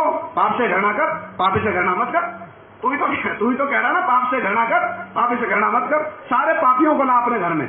जैसे वैष्णवों की सेवा करता है ना, साधुओं की सेवा करता अपने घर में, ऐसी सारे पापियों को इकट्ठा करके ला। क्यों? पाप से घृणा कर, पापी से घृणा मत कर। ऐसे गुरुवर्ग, हमारे ये गुरुवर्गों का वैशिष्ट्य है। उनके विचारों से ही उनका खंडन करते हैं, तभी स्वीकार करेंगे। बाद में पत्र लिखा जी, बस और कुछ नहीं कहेंगे। बस आप हमारे पत्र को पत्रिका में मत छपवाइए, हरे कृष्णा दंडवत प्रणाम। कोई प्रतिवाद करने की और आवश्यकता नहीं पड़ी, बस ऐसे निपटा देते थे। देखो भक्तिविनोद ठाकुर जी की शिक्षा बतलाता हूं, बड़ी अच्छी उनके जीवन की बात। भक्तिविनोद ठाकुर जी ने जब प्रचार करना प्रारंभ किया ना अपने प्रारंभिक अवस्था में, तो आप लोगों ने सुना होगा, ईश्वर चंद्र विद्यासागर जी का नाम सुना है? कहाँ सुना? अभी सुना ना? पहले सुना है? सुना है पहले? हम लोगों ने स्कूल में पढ़ा उनके विषय में। बहुत बड़े स्कॉलर थे, अपने प्रकार के स्कॉलर, और बहुत बड़े समाज सुधारक, बड़े नीतिज्ञ थे, बहुत बड़े समाज सुधारक, समाज की कुरीतियों पर बहुत कुछ कहने वाले। वो थे भक्तिविनोद ठाकुर जी से स्कूल में सीनियर, और भक्तिविनोद ठाकुर जी के साथ उनका अच्छा संबंध था। भक्तिविनोद ठाकुर जी उनके पास में पढ़ने भी जाया करते थे, वो भक्तिविनोद ठाकुर जी को पढ़ाते भी थे, और भक्तिविनोद ठाकुर जी के प्रति बड़ा विशेष स्नेह रखते थे। किंतु थे एकदम निरीश्वरवादी, भगवान को नहीं मानने वाले। भक्तिविनोद ठाकुर जी ने जब गौर नाम, गौर काम, गौर धाम का प्रचार प्रसार करना आरंभ किया ना, तो क्या विचार था उनका? भाई बड़े बड़े लोग यदि महाप्रभु की शिक्षा के महत्व को समझे, जो बड़े बड़े समाज के बड़े बड़े लोग हैं, और वो जब प्रचार करेंगे तो साधारण लोग तो अपने आप करेंगे। जैसे महाप्रभु ने जगन्नाथपुरी में जाकर सबसे पहले किसको पकड़ा है? सार्वभौम भट्टाचार्य जी को, जो जगन्नाथपुरी के एक छत्र, एक राजा तो दूसरे हैं, किंतु शास्त्र के दृष्टिकोण से वही राजा हैं, उन्हीं को पकड़ लिया बस। और किसी को बदलने की जरूरत पड़ी? अपने आप सब बदल गए। ऐसे ही ईश्वर चंद्र विद्यासागर जी के घर में गए भक्तिविनोद ठाकुर जी। प्रभुपाद जी साथ में थे, छोटे से एकदम दुबले पतले। प्रभुपाद जी तो 7-8-10 वर्ष के रहे होंगे। अब भक्तिविनोद ठाकुर जी उनके साथ पास में गए। उन्होंने बड़े प्रेम से ठाकुर महाशय जी को बैठाया और प्रचार प्रसार करना प्रारंभ किया। प्रचार प्रसार माने भक्तिविनोद ठाकुर जी उनको महाप्रभु की शिक्षाओं के वैशिष्ट्य के विषय में बतलाने लगे। ठाकुर महाशय जी किसको बतलाने लगे? ईश्वर चंद्र विद्यासागर, साधारण व्यक्ति नहीं है। पहले समझो नाम क्या है? ईश्वर चंद्र, और उपाधि क्या है? विद्या का सागर, कोई साधारण नहीं है। उसके घर में जाकर उसके साथ बातचीत करनी आरंभ की। भक्तिविनोद ठाकुर जी उसको समझा रहे हैं श्री चैतन्य महाप्रभु की शिक्षाओं का वैशिष्ट्य क्या है। महाप्रभु ही कलिकाल में भगवान है, पर ब्रह्म है, कलिकाल में अवतीर्ण हुए हैं। उन्होंने नाम संकीर्तन दिया, बहुत कुछ, घंटा 2 घंटा उनके साथ में वार्तालाप हुआ। अब ये ईश्वर चंद्र जो विद्यासागर जो है ना, ये थे निरीश्वरवादी, ईश्वर को मानने वाले नहीं हैं। उन्होंने भक्तिविनोद ठाकुर जी की बात को सुनकर उनको आगे थोड़ा गुस्सा आना स्वाभाविक था। वो है इतने बड़े समाज सुधारक। अब उनका विचार क्या था? ईश्वर का कोई आकार नहीं है, कोई रूप नहीं है, वो ईश्वर को बिल्कुल नहीं मानने वाले। प्राय ऐसा भक्तिविनोद ठाकुर जी की और प्रभुपाद जी की बातों से, उनकी लेखनी से, विचारों से ऐसा ही ज्ञात होता है। उन्होंने एक ग्रंथ लिखा था जिसका नाम था बोधोदय। क्या नाम था? बोध माने होता ज्ञान, ज्ञान का उदय, ये ग्रंथ लिखा उन्होंने। और उस ग्रंथ में उन्होंने अपने कुछ विचार व्यक्त किए थे। वो थे तो समाज सुधारक। अब भक्तिविनोद ठाकुर जी ने घंटा 2 घंटा उनको बहुत महाप्रभु की शिक्षाओं के विषय में समझाया। जब समझाया उनको आगे गुस्सा। क्यों? अरे ये हमारे मत का खंडन कर रहे हैं हमारे ही सामने, और हमको कन्विंस करने की चेष्टा कर रहे हैं कि ये महाप्रभु ही क्या है, ये पर ब्रह्म भगवान है। तो उनको आया गुस्सा। भक्तिविनोद ठाकुर जी की सारी बातें सुनने के बाद में प्रभुपाद जी पास में बैठे हैं, छोटे से बालक। वो भक्तिविनोद ठाकुर जी को उत्तर देते हैं, देखो भैया बात ऐसी है। ये कौन कह रहा? ईश्वर चंद्र विद्यासागर। कहते देखो भैया बात ऐसी है, मुझको ईश्वर का, भगवान का कोई अनुभव नहीं है। मैंने भगवान को कभी देखा नहीं है, मैंने भगवान का कोई अनुभव नहीं किया, इसलिए मैं लोगों को भगवान के विषय में कोई शिक्षा नहीं देता हूं। ना तो मुझे भगवान के विषय में कहना पसंद है, ना मुझे भगवान के विषय में सुनना पसंद है। ये ईश्वर चंद्र विद्यासागर भक्तिविनोद ठाकुर जी को कह रहे। गुस्सा आ गया, ताकि ये दोबारा कभी ना आए मेरे पास में। ना मुझे कहना पसंद, ना मुझे सुनना पसंद। और क्या कहते हैं गुस्से में आकर के, माने भक्ति विनोद ठाकुर जी पर कटाक्ष कर रहे हैं वो, क्योंकि वो उनको महाप्रभु के विषय में समझा रहे, तो कटाक्ष कर रहे हैं। क्या कटाक्ष किया? देखो मैं लोगों को इसलिए भगवान के विषय में कुछ नहीं समझाता हूं क्योंकि भक्ति विनोद ठाकुर जी उनको ये भी कह रहे थे ये भगवान का विग्रह है, वो सच्चिदानंदमय होता है, भगवान आकार लेकर के प्रकट हुए, ऐसा वैसा बहुत कुछ सिखाया। तो कटाक्ष कर रहे भक्ति विनोद ठाकुर जी को। पर ये कहते देखो मैं लोगों को कभी नहीं बताता भगवान ऐसे हैं कि ऐसे हैं, ऐसे दिखते वैसे दिखते। क्यों? यदि मैं लोगों को कहूं कि भगवान ऐसे दिखते व वैसे दिखते और भगवान वैसे ना हो तो कहते मुझको भगवान के पास जाकर 100 जूते खाने पड़ेंगे। ये कटाक्ष कर रहे हैं भक्ति विनोद ठाकुर जी के ऊपर। समझ में आ रही है तो बात है? समझ में नहीं आएगी ना तो रस का अनुभव नहीं होगा। आ रही कि नहीं आ रही समझ में? अब बहुत कटाक्ष किया, इसलिए किया कि ये वास्तव में बोल रहे थे भक्ति विनोद ठाकुर जी को कि यदि आप समझा रहे हो कि ये भगवान का विग्रह है, ऐसे होते वैसे होते देखने में, और यदि वैसे नहीं हुए तो भगवान के पास जाकर 100 जूते खाने पड़ेंगे। इसलिए मैं कभी किसी को भगवान के विषय में कुछ भी नहीं समझाता कि वो ऐसे हैं कि वो ऐसे। ना मुझे भगवान के बारे में कहना पसंद, ना मुझे भगवान के बारे में सुनना पसंद। भक्ति विनोद ठाकुर जी ने उनकी सारी बात सुन ली और बस एक स्टेटमेंट दी, जिस एक स्टेटमेंट को सुनकर के वो इतने बड़े व्यक्ति चुप हो गए। भक्ति विनोद ठाकुर जी ने उनसे पूछा, बात आपने ठीक कही, ना आपको भगवान के बारे में कहना पसंद ना सुनना पसंद है, ना आप कभी किसी को भगवान के विषय में कोई शिक्षा देते हो इस भय से कि जैसा मैं बता रहा हूं भगवान को, क्योंकि मुझे अनुभव नहीं है, जैसा मैं बता रहा हूं यदि भगवान वैसे नहीं हुए तो 100 जूते खाने पड़ेंगे। तो भक्ति विनोद ठाकुर जी कहते हैं आपने ग्रंथ लिखा है? कहते हाँ लिखा है। क्या नाम उसका? बोधोदय। कहते हाँ हमने पढ़ा वो ग्रंथ। आपने उस ग्रंथ में ऐसा क्यों लिखा कि ईश्वर निराकार है, निरीश्वर है, उसका कोई आकार नहीं, रूप नहीं, गुण नहीं है, लीला नहीं है? जब आपने ईश्वर का अनुभव नहीं किया तो आपने ये कैसे लिख दिया कि वो निराकार है, निर्गुण है? कैसे लिख दिया आपने? और आप तो स्वयं कह रहे हो कि आपको भगवान के बारे में बात करना पसंद नहीं, लिख क्यों रहे हो भगवान के बारे में? क्यों लिख रहे हो भगवान के बारे में? जब आपने अनुभव ही नहीं किया कि भगवान ऐसा है कि वैसा, तो फिर आपने कैसे लिख दिया कि भगवान निरीश्वर है, निराकार है? तो इसके लिए 100 जूते किसको खाने पड़ेंगे? किसको खाने पड़ेंगे 100 जूते? सुन करके एकदम चुप हो गए। किसकी बातों से खंडन किया? उनकी बातों से ही उनका खंडन किया। अब कोई उत्तर दे सकेंगे? स्वयं कह रहा मुझको भगवान के बारे में, स्वयं कह रहे हैं मुझको भगवान के बारे में सुनना कहना पसंद नहीं। लिख क्यों रहे हो भाई? माने सुनना कहना पसंद नहीं, लिखना पसंद है, ये कोई बात है? और जब आपने अनुभव नहीं किया तो फिर आप क्यों लिख रहे हो कि भगवान निराकार है? हो सकता भगवान का आकार हो, और यदि भगवान का आकार हो तो 100 जूते किसको खाने पड़ेंगे? ये पूरा भक्ति विनोद ठाकुर जी ने उत्तर दिया। कुछ भी प्रत्युत्तर नहीं दे सके उस बात का, कुछ भी प्रत्युत्तर नहीं दे सके। ये भक्ति विनोद ठाकुर जी चैतन्य शिक्षाओं का मूर्तिमान विग्रह हैं। यहां से प्रारंभ किया प्रचार करना, ऐसे परिवेश से प्रचार करना प्रारंभ किया। और एक एक भक्ति विनोद ठाकुर जी के जीवन की शिक्षा ले लो, एक एक शिक्षा। प्रभुपाद जी ने केवल ऐसे ही नहीं कह दिया मैं Thakur Mahashay is the embodiment of Shri Chaitanya shiksha, कहीं भी ले लो, कैसे भी ले लो। स्वरूप दामोदर जी की शिक्षा हो, जहां भागवत पर वैष्णव स्थान है, जाकर के उन्होंने क्या किया? आदर्श दिखलाया। जगन्नाथपुरी में श्री गोपीनाथ मिश्र जी के पास में उन्होंने भागवत पढ़ी, और ऐसी भागवत पढ़ी जैसे महाप्रभु गंगादास जी के टोल में जाकर भागवत पढ़ रहे। पढ़ने गए थे, थोड़े दिन में सबको पढ़ाने लगे। जगन्नाथपुरी में अधिकारी हुए जगन्नाथ जी की सेवा के, मुक्ति मंडप में जाकर कभी नहीं बैठे, अकेले भक्ति विनोद ठाकुर जी हैं वहां पर। और सारा परिवेश कैसा है जगन्नाथ जी के सेवकों का? उन्होंने मुक्ति मंडप स्थापित किया हुआ वहां पर एक, और वहां पर बैठकर पूरी मायावाद की चर्चा होती है। भक्ति विनोद ठाकुर जी वहां जाकर नहीं बैठे कभी भी, किसी के मन को प्रसन्न करने के लिए कि मैं यहाँ नया नया आया हूँ, ना, किसी के मन को प्रसन्न नहीं किया। वो जाकर कहाँ बैठते थे? लक्ष्मी जी के मंदिर के पास, ना श्री चैतन्य महाप्रभु जी के चरण जहां पर हैं स्थापित किए, पहले तो मंदिर में थे, अब बाहर स्थापित कर दिए, वहां जाकर बैठते थे। और प्रभुपाद जी ने बड़ी रोचक बात कही, बड़ी सुनने वाली बात। नाम क्या है जगह का? मुक्ति मंडप। मुक्ति मंडप माने जहां पर किस बात की चर्चा होती है? मुक्तिवाद की चर्चा होती है। शिला प्रभुपाद जी कहते हैं भक्ति विनोद ठाकुर जी ने भक्ति मंडप की स्थापना की, भक्ति मंडप की स्थापना की, और भक्ति मंडप में बैठ करके क्या करने लगे? भक्ति की चर्चा करने लगे। तो भक्ति विनोद ठाकुर जी ने मुक्ति मंडप को, जो मुक्ति की बात करते, उसको लोगों से ही मुक्त कर दिया, माने जन शून्य कर दिया उसको। जो लोग बैठ करके वहां चर्चा करते थे ना, भगवान कुछ नहीं है, शून्य है, सब कुछ नहीं, जीरो से आया जीरो से गया, क्योंकि बौद्धवाद भी पहले समय में प्रचलित था। सुनते ना, बौद्ध लोगों का भी आक्रमण रहा जगन्नाथ मंदिर पर। तो शून्यवाद की चर्चा हो रही है, मुक्तिवाद की चर्चा हो रही है। प्रभुपाद जी कहते हैं भक्ति विनोद ठाकुर जी ने भक्ति मंडप की स्थापना की और मुक्तिवाद को, मुक्ति मंडप को शून्य कर दिया। शून्य माने जहां शून्य की चर्चा होती थी उसको जन शून्य कर दिया। अब वहां कोई नहीं बैठता, अब सब कहाँ आकर बैठते हैं? भक्ति विनोद ठाकुर जी के पास में आकर बैठते। एक एक उनके जीवन की शिक्षा ले लीजिए। भक्ति विनोद ठाकुर जी ने विपिन बिहारी गोस्वामी जी का चरणाश्रय ग्रहण किया, सुना है तो है, उनका चरणाश्रय ग्रहण किया और उनकी अपने प्रारंभिक ग्रंथों में उनकी महिमा भी लिखी भक्ति विनोद ठाकुर जी ने।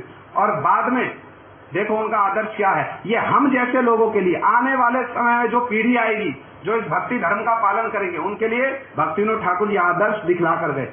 जब यह विपिन बिहारी गोस्वामी जी ने एक ग्रंथ लिखा दशमूल रस, उस दशमूल रस में उन्होंने श्री रघुनाथ दास गोस्वामी जी के प्रति जाति बुद्धि कर दी, कोई कटाक्ष नहीं, कोई कटाक्ष कर दिया रघुनाथ दास गोस्वामी जी के प्रति। अब दास गोस्वामी जी के प्रति कोई कटाक्ष करे, कोई वैष्णव उसको सहन कर सकता है? भक्ति विनोद ठाकुर जी की स्वयं की शिक्षा है, वैष्णव चरित्र सर्वदा पवित्र, जय निंदे हिंसा करे, भक्ति विनोद ना संभाषे तारे, ठाके सदा मौन धरे। मौन तो धारण करेंगे ही करेंगे, किंतु भक्ति विनोद ठाकुर जी यही नहीं रुके, खंडन किया उन्होंने। किसका? अपने गुरु का खंडन किया। जीव गोस्वामी जी के भक्ति संदर्भ से, चक्रवर्ती पाद जी की टीकाओं से ये विचार उठा करके दिखाए हैं कि वैष्णव के प्रति जाति बुद्धि करने वाला नरक में जाएगा, नरक में जाएगा, नारकीय हो जाएगा वैष्णव के प्रति। और वो भी दास गोस्वामी जी जैसे वैष्णव, उनके प्रति यदि कोई जाति बुद्धि करे तो उसकी क्या गति होगी।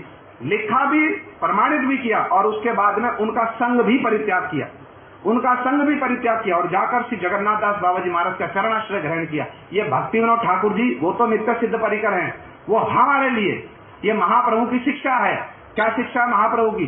जाति कुल सब निरर्थक बुझाई थे, जन्माई लेन हरिदास मरे चुकुले थे। ये जाति कुल सब निरर्थक है, ये जगत में दिखलाने के लिए महाप्रभु जी ने क्या किया है? हरिदास ठाकुर जी को यवन कुल में आविर्भूत कराया। ये चैतन्य शिक्षा है, इसका मूर्तिमान विग्रह भक्ति विनोद ठाकुर जी करके दिखलाया। शिक्षा की तो बात छोड़ दो, जब गुरु ने भी वैष्णव के ऊपर में जाति बुद्धि की, दास गोस्वामी जी के ऊपर, उनका खंडन भी किया, उनका संग भी त्याग किया और जाकर बाबा जी महाराज के चरणों का आश्रय दिया। उनके जीवन की कोई भी क्रियाकलाप ले लीजिए, कोई भी क्रियाकलाप है, भक्ति विनोद ठाकुर जी साक्षात चैतन्य शिक्षा का मूर्तिमान विग्रह।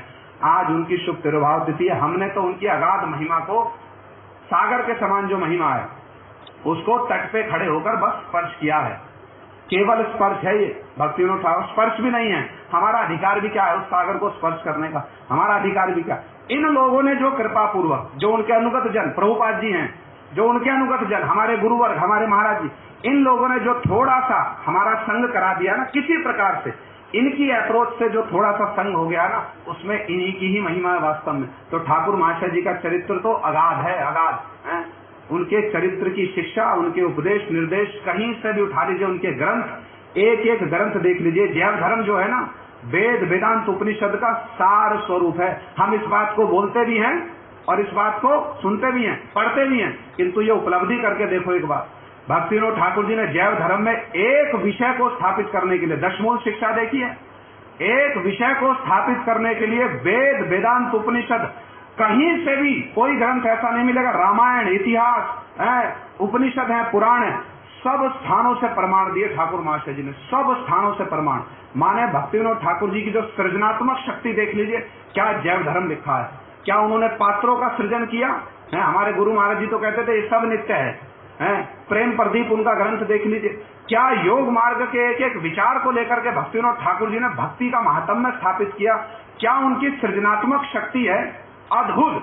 कौन सा ऐसा गोस्वामियों का ग्रंथ है, कौन सा ऐसा गोस्वामियों के विचार, रूप गोस्वामी जी का उपदेशामृत ले लो, रघुनाथ दास गोस्वामी जी का मन शिक्षा ले लो, श्री चैतन्य महाप्रभु का शिक्षाष्टक ले लो, सारे ग्रंथों के ऊपर ठाकुर महाशय जी ने कीर्तन लिखे हैं। उनके सिद्धि लालसा के कीर्तन ले लो, उनके उपदेशावली ले लो, कल्याण कल्पतरु, शरणागति, गीतमाला, क्या नहीं दिया भक्ति विनोद ठाकुर जी ने, क्या नहीं दिया है। जो जिस अवस्था के साधक है ना, सबके लिए सब कुछ दिया। हमारे गुरु महाराज जी कहा करते थे, रूप गोस्वामी श्री चैतन्य मनोविश्रम स्थापितम जेना भूतले हैं। रूप गोस्वामी जी ने वो सारे द्वार खोल दिए जो महाप्रभु की शिक्षा के लिए हैं, जो महाप्रभु तक लेकर जाने वाले हैं, जिन द्वार से महाप्रभु की एंट्री होगी। किंतु रूप गोस्वामी जी ने भी जो कुछ एक वस्तुओं को अवशिष्ट छोड़ दिया था, समय के कारण, पात्र के कारण, उस समय की सामाजिक स्थिति के कारण, भक्ति विनोद ठाकुर जी ने वो सारे द्वार भी खोल दिए, वो सारे द्वार भी खोल दिए। और इतने सहज सरल रूप में उन्होंने श्री रूप गोस्वामी जी की महाप्रभु की शिक्षाओं को दिया है ना, जिसको भाषा से वर्णन करना बड़ा कठिन है। श्री चैतन्य शिक्षामृत ले लो, पूरी महाप्रभु की शिक्षाओं को 11 परिच्छेद में उन्होंने कैसे वर्णन कर दिया, हमारे लिए ऐसा परोस करके रख दिया इतनी सहज सरल भाषा में। पूरी भागवत पर उन्होंने देखो पूरी भागवत पर उन्होंने क्या विचार बतलाया भक्ति विनोद ठाकुर जी ने। एक एक असुर किस किस अनर्थ का प्रतीक है, ये साधारण काम है कोई, ये साधारण काम है। उनके कीर्तन देख लीजिए। हमारे गुरु महाराज जी तो इस बात को कहा करते थे, सिद्धांत के विषय में मैं भक्ति विनोद ठाकुर जी पर विशेष श्रद्धा करता हूँ, विशेष श्रद्धा। भक्ति विनोद ठाकुर जी ने जिस सहज सरल रूप में महाप्रभु की शिक्षाओं को किसी भी क्षेत्र में ले लीजिए, भक्ति विनोद ठाकुर जी का अपार योगदान है, अपार योगदान। इसलिए हमारे प्रभुपाद जी हो, अरे भक्ति विनोद ठाकुर जी की भजन परिपाटी देख लो आप, चारों आश्रम में रहकर 74 ना 76 वर्ष तक वो केवल प्रकट रहे, चारों आश्रमों में रहकर भक्ति विनोद ठाकुर जी ने शिक्षा दी है। और हम प्रातः काल से चर्चा कर रहे हैं उनकी क्या गोद्रुम में रह करके भजन किया करते थे। तो जो आज अभिधावृत्ति है ना, वो भक्ति विनोद ठाकुर जी ने उसका परिचय दिया है। क्या परिचय दिया है? चल गौर वनम नवखंडमयम पठ गौर हरेश चरितानि मुदा। अरे चलो हमारे साथ में गौर वन में। कितने लोग जाएंगे भाई? जाएंगे?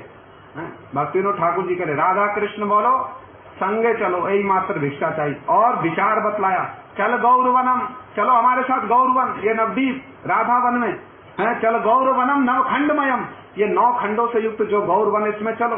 और चलकर क्या करो? बाजारों में घूमो, क्या करोगे जाकर? क्या करोगे? चल गौरवनम नवखंडमयम पठ गौर हरेश चरितानि मुदा।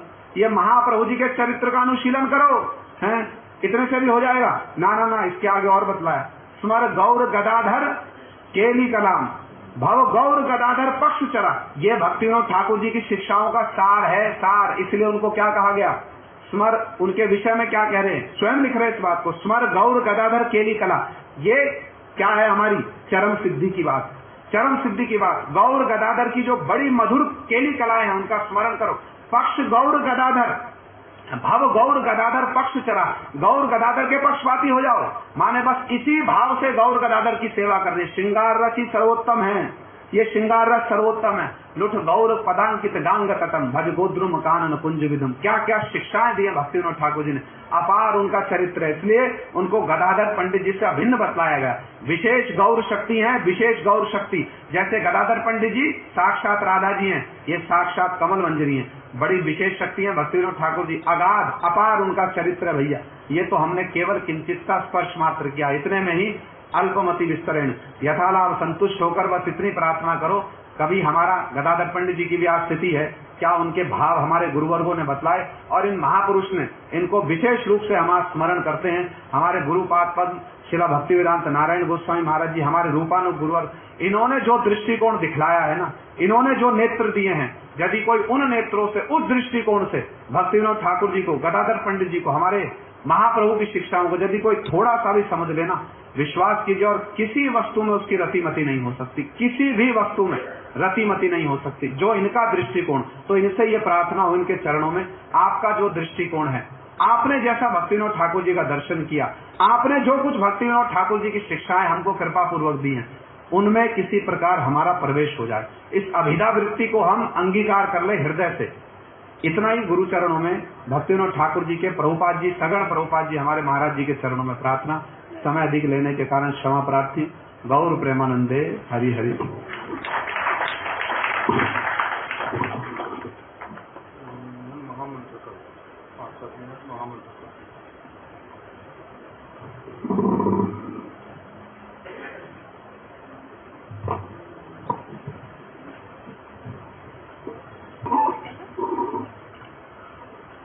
बीच में जो लोग बैठे हैं, एक बार बताओ कि गर्मी अगर लग रही है, यद्यपि एसी तो सब तरफ चलाए हैं, किंतु लोग बहुत होने से तब भी गर्मी जैसा ही है। तो अगर आप लोग कहोगे तो खिड़कियां दरवाजे खोल दिए जाएंगे। अगर ऐसे बैठा जा रहा है ठीक से, तो ऐसे बैठे रहेंगे, ठीक है ना? बाहर ज्यादा अच्छा है? कौन से वाला अच्छा? अगर मेरे से पूछो तो मेरे तो बाहर वाला अच्छा है, यहाँ वाला असुविधा वाला है। यद्यपि सब तरफ से एसी तो चला दिया है, किंतु तब भी समझ नहीं आता।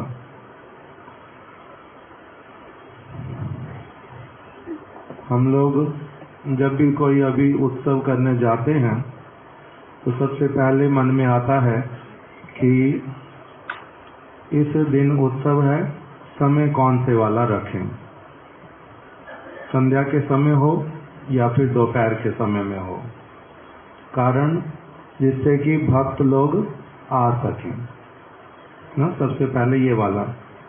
इसलिए जब वर्किंग डे होता है तब सब समय प्रयास करते हैं कि रात्रि के समय में हो, और जब रविवार आ गया तब फिर मन में आता है कि अभी क्या कर लेते हैं, दोपहर का रख लेते हैं।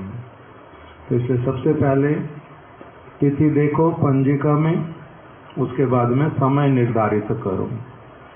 फिर उसके बाद में दूसरी बात क्या आती है कि जो प्रसाद है वो क्या क्या बनेगा और कितने लोगों का बनेगा, क्योंकि किसी उत्सव में 50 लोग, किसी में 75, किसी में 100, किसी में 150, फिर किसी में 200।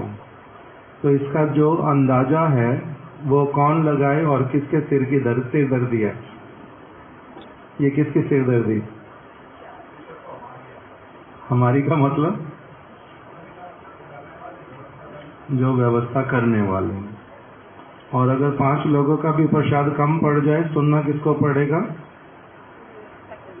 किसको सुनना पड़ेगा? बोलो, सारे गूंगे हैं ना, पता नहीं है किसको सुनना पड़ेगा? जो व्यवस्था करेगा। और जब अधिक होगा, बहुत अधिक प्रसाद बनाया 150 लोगों का, जब 50 लोग आए, उस समय किसकी सिरदर्दी की ये प्रसाद किसी के मुंह लग जाए, पैसे वेस्ट ना हो, और जो नहीं आया उसकी क्या सिरदर्दी है? उसकी क्या सिरदर्दी है? कुछ भी नहीं। सिरदर्दी किसकी है? व्यवस्था करने वाले की। और यहाँ पर जब बैठेंगे गर्मी लगेगी, और उसके लिए जो व्यवस्था होनी चाहिए, एसी हो, कूलर हो, किस तरह से काम चलेगा, ये सिरदर्दी किसकी? व्यवस्था करने वाले की। अगर उसमें से कुछ खराब होगा, वो किसकी सिरदर्दी? व्यवस्था करने वाले की। उसका पैसा कहाँ से आएगा? किसकी सिरदर्दी? व्यवस्था करने वाले की। तो ये जिस प्रकार से सारी चीजें दिखाई देती हैं, उसी प्रकार से जगत के जीव भक्ति करें, इसकी सारी सिरदर्दी कौन लेता है? भक्ति विनोद ठाकुर, श्री चैतन्य महाप्रभु।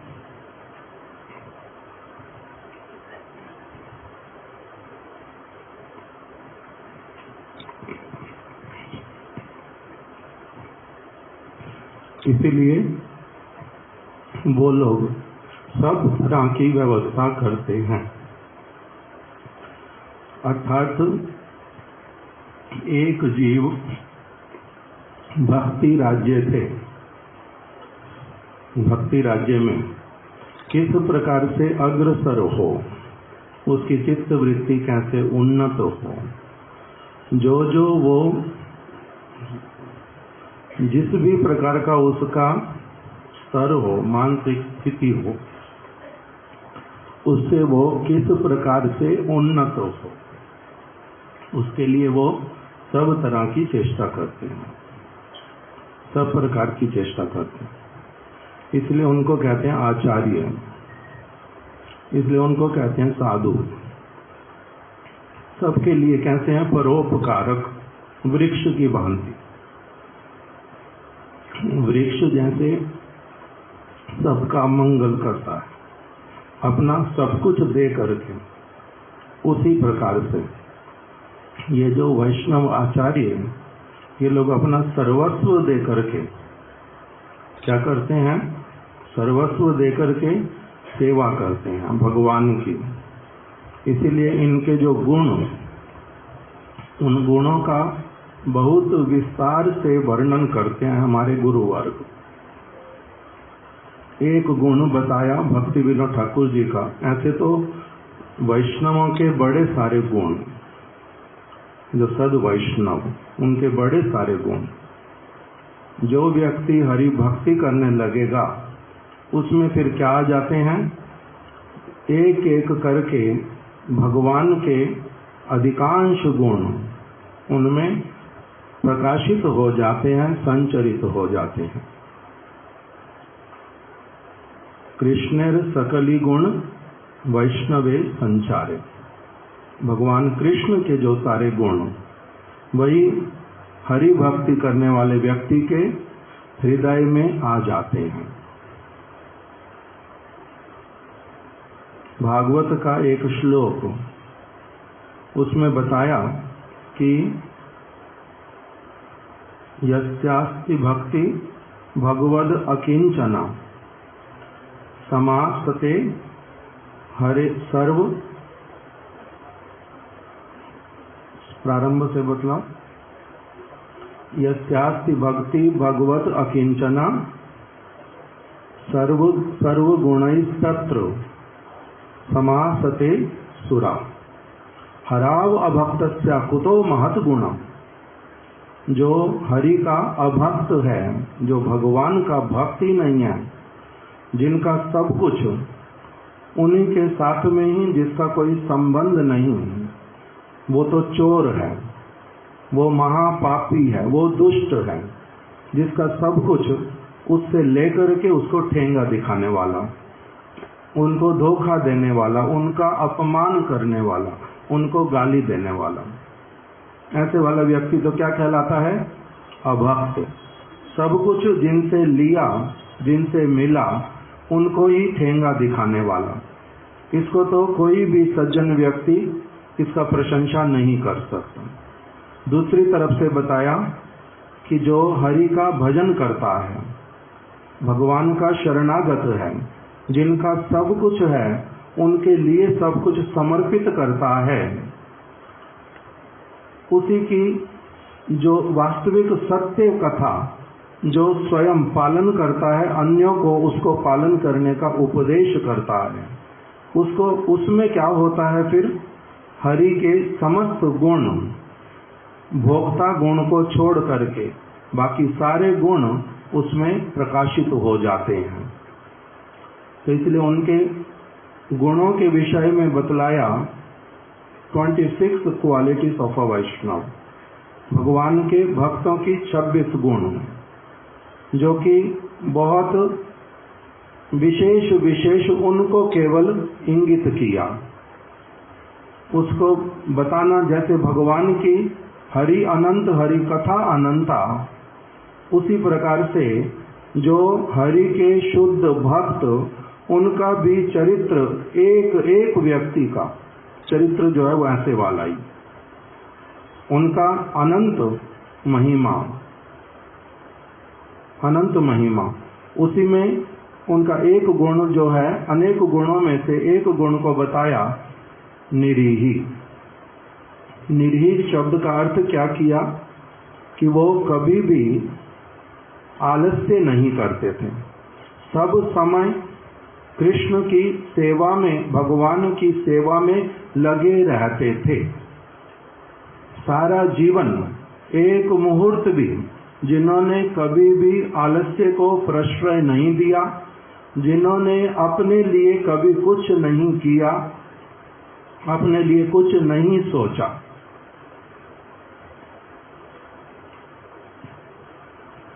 हरि भक्ति का विस्तार करने के लिए, जीवों तक सत्य वस्तु को पहुंचाने के लिए उन्होंने सब प्रकार से, जिस जिस प्रकार से संभव, सब प्रकार से, सब समय के लिए अथक परिश्रम, और वो भी बड़े ही शांत चित्त के साथ में, बड़े प्रसन्न होकर के, अपने आप को कृतार्थ मानते हुए उस प्रकार से किया।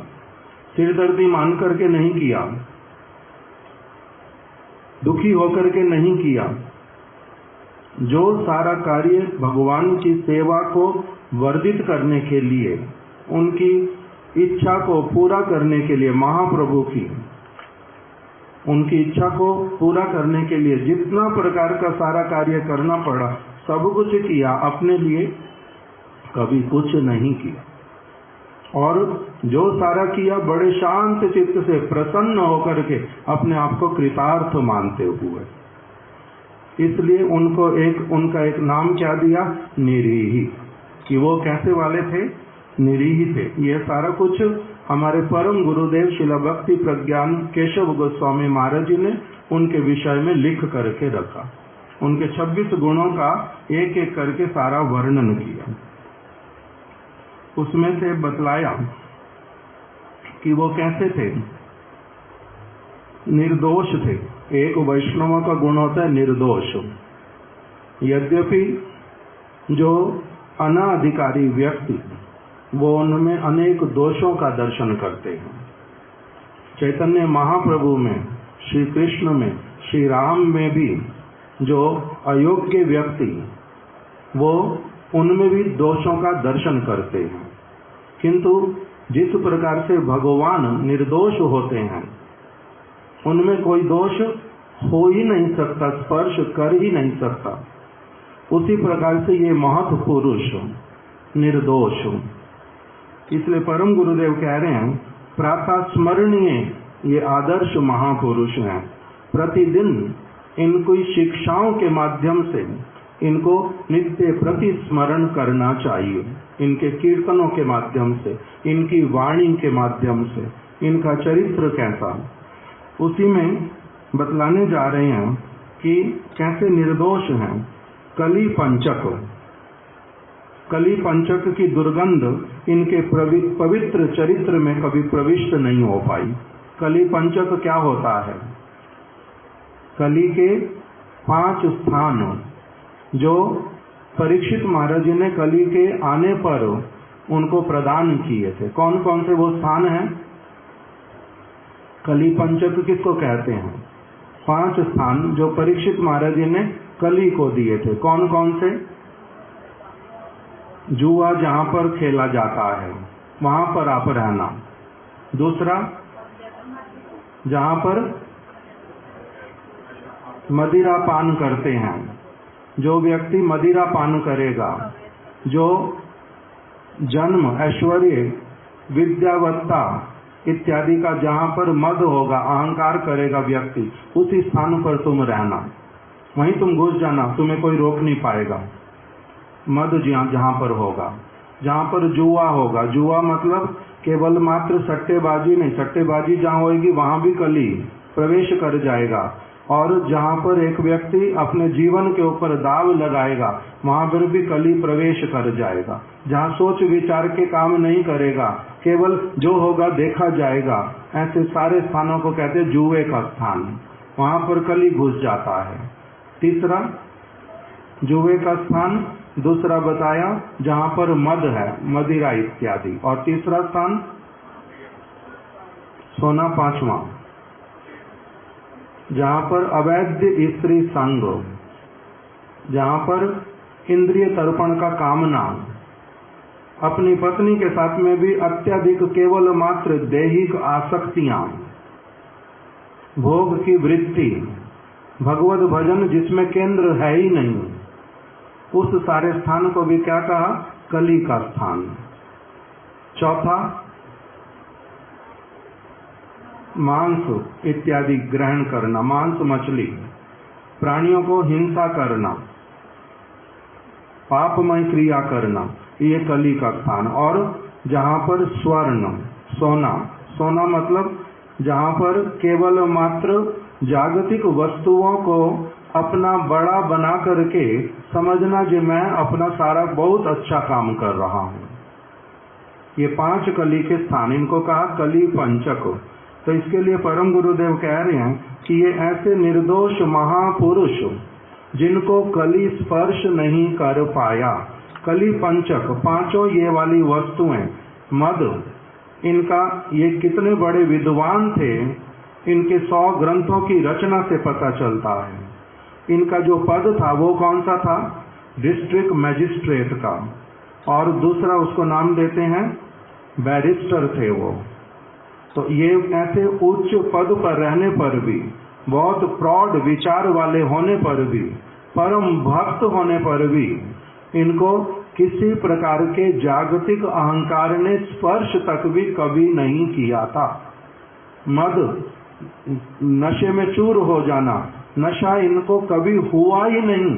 चूर होना तो अलग बात होती है, मद ने स्पर्श किया नहीं। और जो सारे कली पंचक का स्थान बताया, उसमें से किसी भी वस्तु को इन्होंने जीव का, आत्मा का नित्य कोई संबंध उनसे ग्रहण किया ही नहीं, इसलिए उन सारी वस्तुओं से अछूते रहे जगत में रहने पर भी। इस प्रकार का इनका पवित्र चरित्र था। परम गुरुदेव बोल रहे हैं कि इनका जो जॉब था वो क्या था, बंगाल में सिविल सर्विसेज में थे, उच्च पदस्थ शासक थे और विचारक थे। बैरिस्टर, विचारक हो गए, डिस्ट्रिक्ट मजिस्ट्रेट वो हो गए शासक, इस प्रकार की स्थिति, ऐसा पद। और वहां पर बहुत सारा जो है क्या बोलते, ब्राइब, घूस इत्यादि लेने का सारा सुविधा, किंतु इन्होंने कभी भी अपने जीवन में उस वस्तु को प्रश्रय नहीं दिया। इनको अनेकों लोगों ने प्रलोभन देने का प्रयास किया, किंतु इन्होंने उस प्रकार की दुर्नीति का और पाप कार्य का कभी भी समर्थन नहीं किया।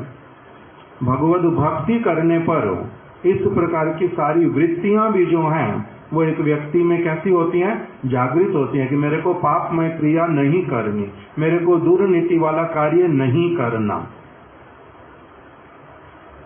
उसके बाद में दूसरा बताया निर्दोष में ही कि एक घोष महाशय थे, हमारे महाराज जी भी इसी बात को बताते थे। उन्होंने चैतन्य लीला लिखी थी, उसका प्ले होगा, बहुत सारे लोगों को बुलाया गया था, हजारों लोग इकट्ठे होंगे और चैतन्य लीला को नाटक के रूप में सब लोगों को दिखाया जाएगा। वहीं पर ही वो जो घोष महाशय, उन्होंने भक्ति विनोद ठाकुर जी को आकर के बड़े सम्मान के साथ में, बड़े सम्मान आदर के साथ में आए, निमंत्रण किया, आप कृपा करके हमारा जहाँ पर आज पहली बार चैतन्य लीला का फर्स्ट शो जो है वो होगा और हम आपको वहाँ पर सभापति बनाएंगे, हजारों लोग आपको सुनेंगे, जानेंगे आपके विषय में, आप वहाँ पर आ जाओ। किंतु क्योंकि जो वो चैतन्य लीला लिखने वाले व्यक्ति और चैतन्य लीला का जो अभिनय करवाने का जो उनका प्रयास, वो स्वयं भक्ति नहीं करते थे, किंतु आचरण नहीं करते थे चैतन्य महाप्रभु की किसी बात का, जो थोड़ा बहुत करते थे मिश्रित वाला करते थे। इसलिए इतना अधिक सम्मान, बड़ा उस समय सभापति बनने का अवसर इत्यादि, उस सब को परम गुरुदेव लिख रहे हैं। इन्होंने क्या कर दिया, उनके साथ सम्मान आह्वान करने पर भी, बाहर में बहुत प्रकार के प्रचुर सम्मान की आशा रहने पर भी इन्होंने हेला में उसकी उपेक्षा कर दी, अर्थात उस वस्तु, उस निमंत्रण को ऐसे ही एकदम से घृणित जान करके उसकी अवहेलना कर दी कि ना ना वहाँ कौन जाएगा, हमारे पास समय नहीं उसके लिए, हम नहीं जा पाएंगे, इस प्रकार का। तो परम गुरुदेव लिख रहे हैं वहाँ पर कि जो सहजिया गण, जो शुद्ध आचरण पालन नहीं करते, जिनका शुद्ध भक्ति में इच्छा नहीं है, शुद्ध भक्ति का पालन करने का, इस प्रकार के लोगों का संग कभी नहीं करना चाहिए, अन्यथा वो दोष हो जाता है। इस प्रकार का उन्होंने अपने जीवन से शिक्षा दिया कि बहुत बड़ा सम्मान इत्यादि भी वो हमारे लिए बहुत गुरुत्व की बात नहीं है। गुरुत्व की बात क्या है कि हम केवल शुद्ध भक्तों के साथ में ही बैठेंगे, उठेंगे, उन्हीं के साथ में ही हम लोग भक्तिमय क्रियाएं करेंगे। उसी का नाम क्या है, निर्दोष जीवन। इसका उन्होंने प्रकाशन किया। और दूसरा, इसी के माध्यम से ही उन्होंने बतलाया, परम गुरुदेव ने इसी बात को उनके कहा कि किस स्थान पर व्यक्ति का वास्तविक रूप में जो भक्ति की वास्तविक शुद्ध बातें वो हृदय को कहाँ पर स्पर्श करती हैं, किन के साथ में रहने पर, किन के साथ में बैठने पर। ऐसे बातें तो हम लोग अभी कर रहे हैं भक्ति की, किंतु हृदय में भक्ति का बात सुन करके जो वास्तविक उल्लास और आनंद होना चाहिए, हृदय जो नृत्य करना चाहिए, वो किस प्रकार के संग में संभव होता है। कह रहे सब प्रकार के लोगों के साथ बैठने पर जो वास्तविक भगवान के लिए प्यार का जागना, हृदय का उसके लिए दौड़ना, भगवान के प्रति भगवान के लिए क्रंदन करना और शुद्ध हृदय से वैसी कामनाएं, ये सभी लोगों के साथ बैठ करके नहीं आती, सब लोगों के साथ बैठ करके नहीं आती। कह रहे हैं वो वाली वस्तु जो है एक व्यक्ति की कहां पर उन्नत होती है, मैं लिख के तो रखता हूं किंतु समय नहीं होने पर उसको ज्यादा नहीं देख पाते। कह रहे निरअपराध भजन में दुर्जन संग विहीन निरअपराध भजन में ही अप्राकृत रस का उदय होता है। यही शिला भक्ति विनोद ठाकुर की शिक्षा है। अप्राकृत रस, रस मतलब आनंद, इस जगत वाला आनंद नहीं। शराब पीने वाले कहते हैं हमारे को बड़ा आज आनंद आया, चोरी करने वाले जिनको चोरी का अच्छे से सुयोग मिल जाता वो भी कहते हैं आज क्या आनंद की बात है।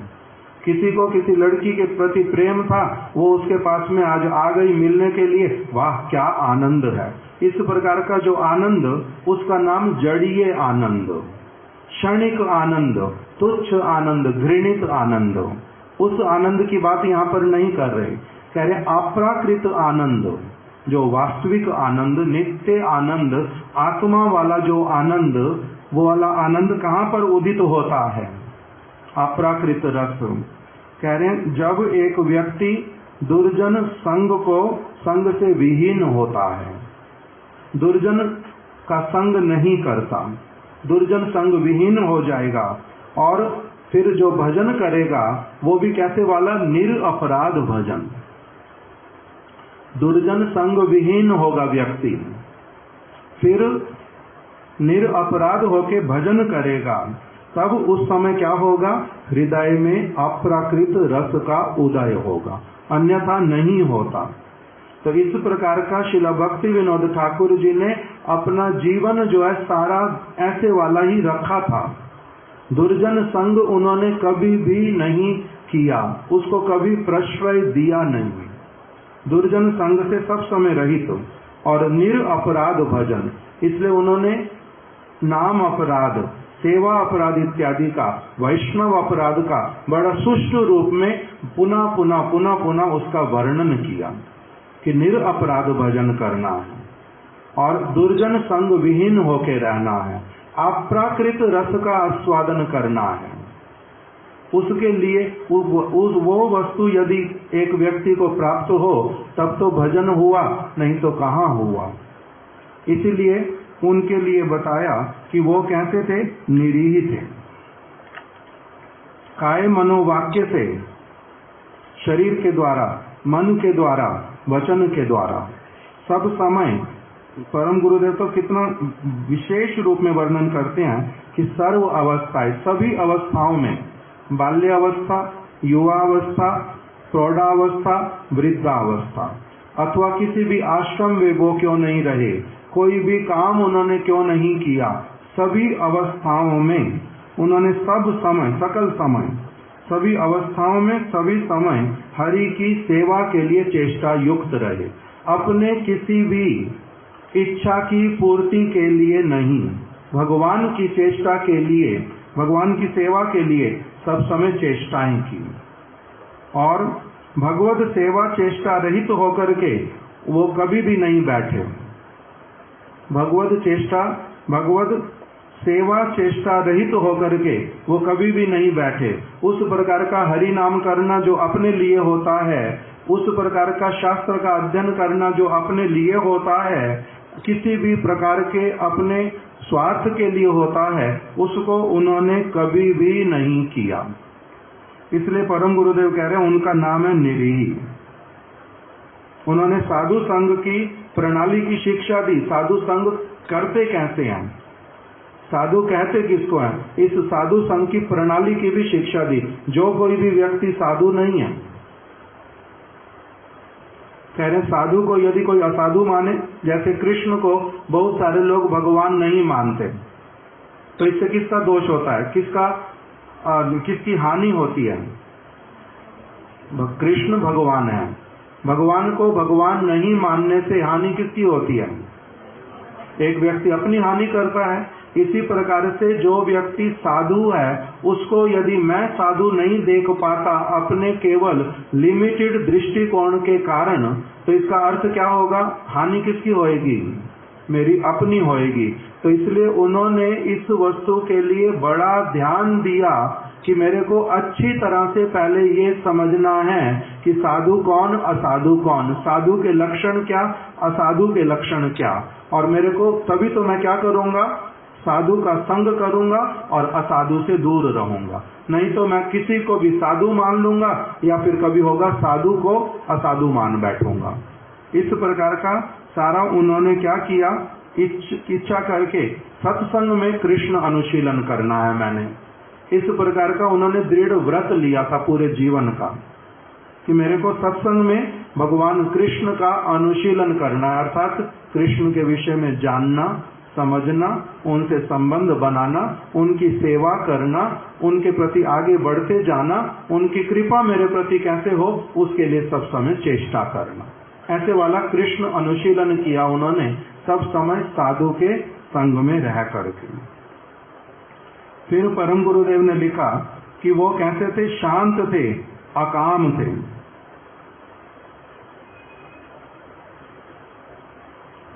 सर्वश्रेष्ठ सुदुर्लभ वैष्णव के लक्षण। श्रील कविराज गोस्वामी ने लिखा था कि कृष्ण भक्त निष्काम अतएव शांत। कविराज गोस्वामी, कृष्णदास कविराज गोस्वामी ने चैतन्य चरितामृत में लिख के रखा है कि कृष्ण का जो शुद्ध भक्त होगा वो कैसे वाला होगा? कृष्ण भक्त निष्काम, अपने लिए उसकी कोई कामना नहीं होगी, निष्काम होगा। और अतएव शांत, वो सब समय के लिए शांत होगा। तो परम गुरुदेव कह रहे हैं ये वाला जो गुण है ना, कृष्ण भक्त का निष्काम होना और शांत होना, ये सुदुर्लभ वैष्णव के लक्षण है। सभी वैष्णवों में ये नहीं देखा जाता। जो सुदुर्लभ हैं वैष्णव, जो सर्वश्रेष्ठ हैं, वो शांत रहते हैं। नहीं तो भुक्ति मुक्ति सिद्धि कामी सकलई अशांत अशांत अशांत। जो क्या चाहते हैं? अपना सुख सुविधा, अपने मन की संतुष्टि, शरीर की संतुष्टि, उसी के लिए सारे प्रयास। मेरे को कभी कोई दुख ना देखना पड़े, मैं सब दुखों से सब समय मुक्त रहूं। जो सुविधावादी ऐसे वाले, वो कभी भी शांत हो ही नहीं सकते। उनको जितना भी कुछ क्यों ना मिले, जितनी सुविधा क्यों ना हो जाए, वो तब भी अशांत रहते हैं, अशांत रहते हैं। वो शांत नहीं हो सकते। कृष्ण भक्त शांत होगा। इसलिए ये जो सर्वश्रेष्ठ किसके सुदुर्लभ वैष्णवों के लक्षण है, शांत होना। तो कह रहे हैं श्रील भक्ति विनोद ठाकुर जी, उनका जीवन बाहरी रूप में, उनके इस जगत में उपस्थिति के समय में बाहर में कुछ भी क्यों नहीं होता रहा, समाज में कितनी प्रकार के लोगों की बातें, कितने प्रकार के ब्रिटिश के प्रति विद्रोह, ब्रिटिश लोगों के आक्रमण, भारतीयों के लिए कितना अधिक असुविधाएं, बहुत सारी चीजें होने पर भी, उन सारी परिस्थितियों में रहने पर भी सिपाही विद्रोह इत्यादि का परम गुरुदेव ने लिखा। मेरे को पता भी नहीं है ये क्या हुआ था। सिपाही विद्रोह 1857 में जो सबसे पहले विद्रोह शुरू हुआ था, सिपाही विद्रोह इत्यादि, जो भी ये सारा कुछ हुआ, उसमें परम गुरुदेव कह रहे हैं कि जिसने सारे राष्ट्र को विचलित करके रख दिया, सब और जहां पर अशांति ही अशांति थी, किंतु उस समय भी इन्होंने क्या किया? प्रशांत भाव से अपना जो कार्य और धर्म, भक्तिमय क्रियाएं, हरि नाम करना, ग्रंथ का पाठ करना, ग्रंथ का लेखन करना, अन्यों को भक्ति का उपदेश करना नित्य प्रति, ये सारे कार्य उनके वो एक मुहूर्त के लिए भी विचलित नहीं हुए, सारे कार्य उसी प्रकार से करते रहे जैसे सब समय करते थे। इसीलिए कौन कर पाता है ये? जो शांत है, जो कृष्ण भक्त है। कह रहे सभी लोग ये कार्य नहीं कर पाते। फिर बतलाया ये अकिंचन थे। अकिंचन शब्द का अर्थ किया कि जो ऐसा मानते हैं, जो कहते हैं कि मेरा कुछ है, ऐसा मानते हैं, मेरा कुछ भी है, जो ऐसा मानते हैं वे भगवान कृष्ण की शरण कभी नहीं ले सकते। उनकी शरणागति में बहुत प्रकार की कमियां हैं। शरणागत ठीक रूप में कौन होता है? कृष्ण ही की शरण, पूर्ण रूप में कृष्ण की शरण कौन ले पाता है? जो क्या स्वीकार कर पाता है भली प्रकार से अनुभव के साथ में कि मेरा कुछ नहीं है, सब कुछ किसका है? भगवान का। सब कुछ भगवान का है, मेरा कुछ नहीं है। जो इस प्रकार का, वो कृष्णैक शरण, कृष्णैक शरण, वही अकिंचन कहलाते हैं। इसीलिए परम गुरुदेव कह रहे हैं इनके जीवन में एक बार क्या हुआ, एक व्यक्ति था जिसका नाम परम गुरुदेव ने लिखा विश्वक्सेन। साधारण लोग बोलते हैं विष किशन। विश्वक्सेन योगी था। परम गुरुदेव ने लिखा हठ योगी, विभूति संपन्न था। वो इनके प्रति बड़ा क्रोधित हुआ क्योंकि इन्होंने उसको कारागार में डाल दिया। वो दुष्ट प्रवृत्ति का था, योगी होने पर भी व्यभिचार करने वाला था। उसका बल बहुत प्रकार का, उसकी जटाओं में से आग निकालता था वो। किंतु ये उनसे भयभीत हुए नहीं। उनको पकड़ करके कारागार में भी डाल दिया, उनका अपने हाथों से मुंडन कर दिया, उसकी जटाएं सारी कटवा दी। और उसने क्या किया, इनके 3 बालकों का, परम गुरुदेव ने लिखा कि उनके संतान त्रय अभिसंपात, उस योगी ने इनके 3 बालकों के ऊपर उनको अभिशाप दिया। और 3 बालक जो है उनको बहुत बड़ा असुविधा हुआ, शारीरिक पेचिश इत्यादि लग गया। डॉक्टर कहता है जी मैं कुछ कर नहीं सकता, बड़ी असुविधा में उनका शरीर। किंतु तब भी भक्ति विनोद ठाकुर जी ने क्या कहा अपने घर में, उन्होंने जैसे श्रीवास पंडित जी वाली बातें सुनी थी ना अभी कुछ दिन पहले, उनके पुत्र के शरीर छोड़ने पर उन्होंने अपनी पत्नी और माता इत्यादि को क्या कहा, उसी प्रकार से श्रीला भक्ति विनोद ठाकुर जी देख रहे हैं कि 3 बालक जो हैं वो एकदम से बहुत अधिक असुविधा में शारीरिक रूप से, किंतु उन्होंने कृष्ण की इच्छा के ऊपर पूरी तरह से निर्भर किया और उससे बिंदु मात्र भी विचलित नहीं हुए और निर्भीक रूप से उस दुष्ट का दलन किया, दमन किया और सब समय भगवान का कीर्तन ही करते रहे। मन में कभी भी अशांति एक मुहूर्त के लिए भी नहीं आई।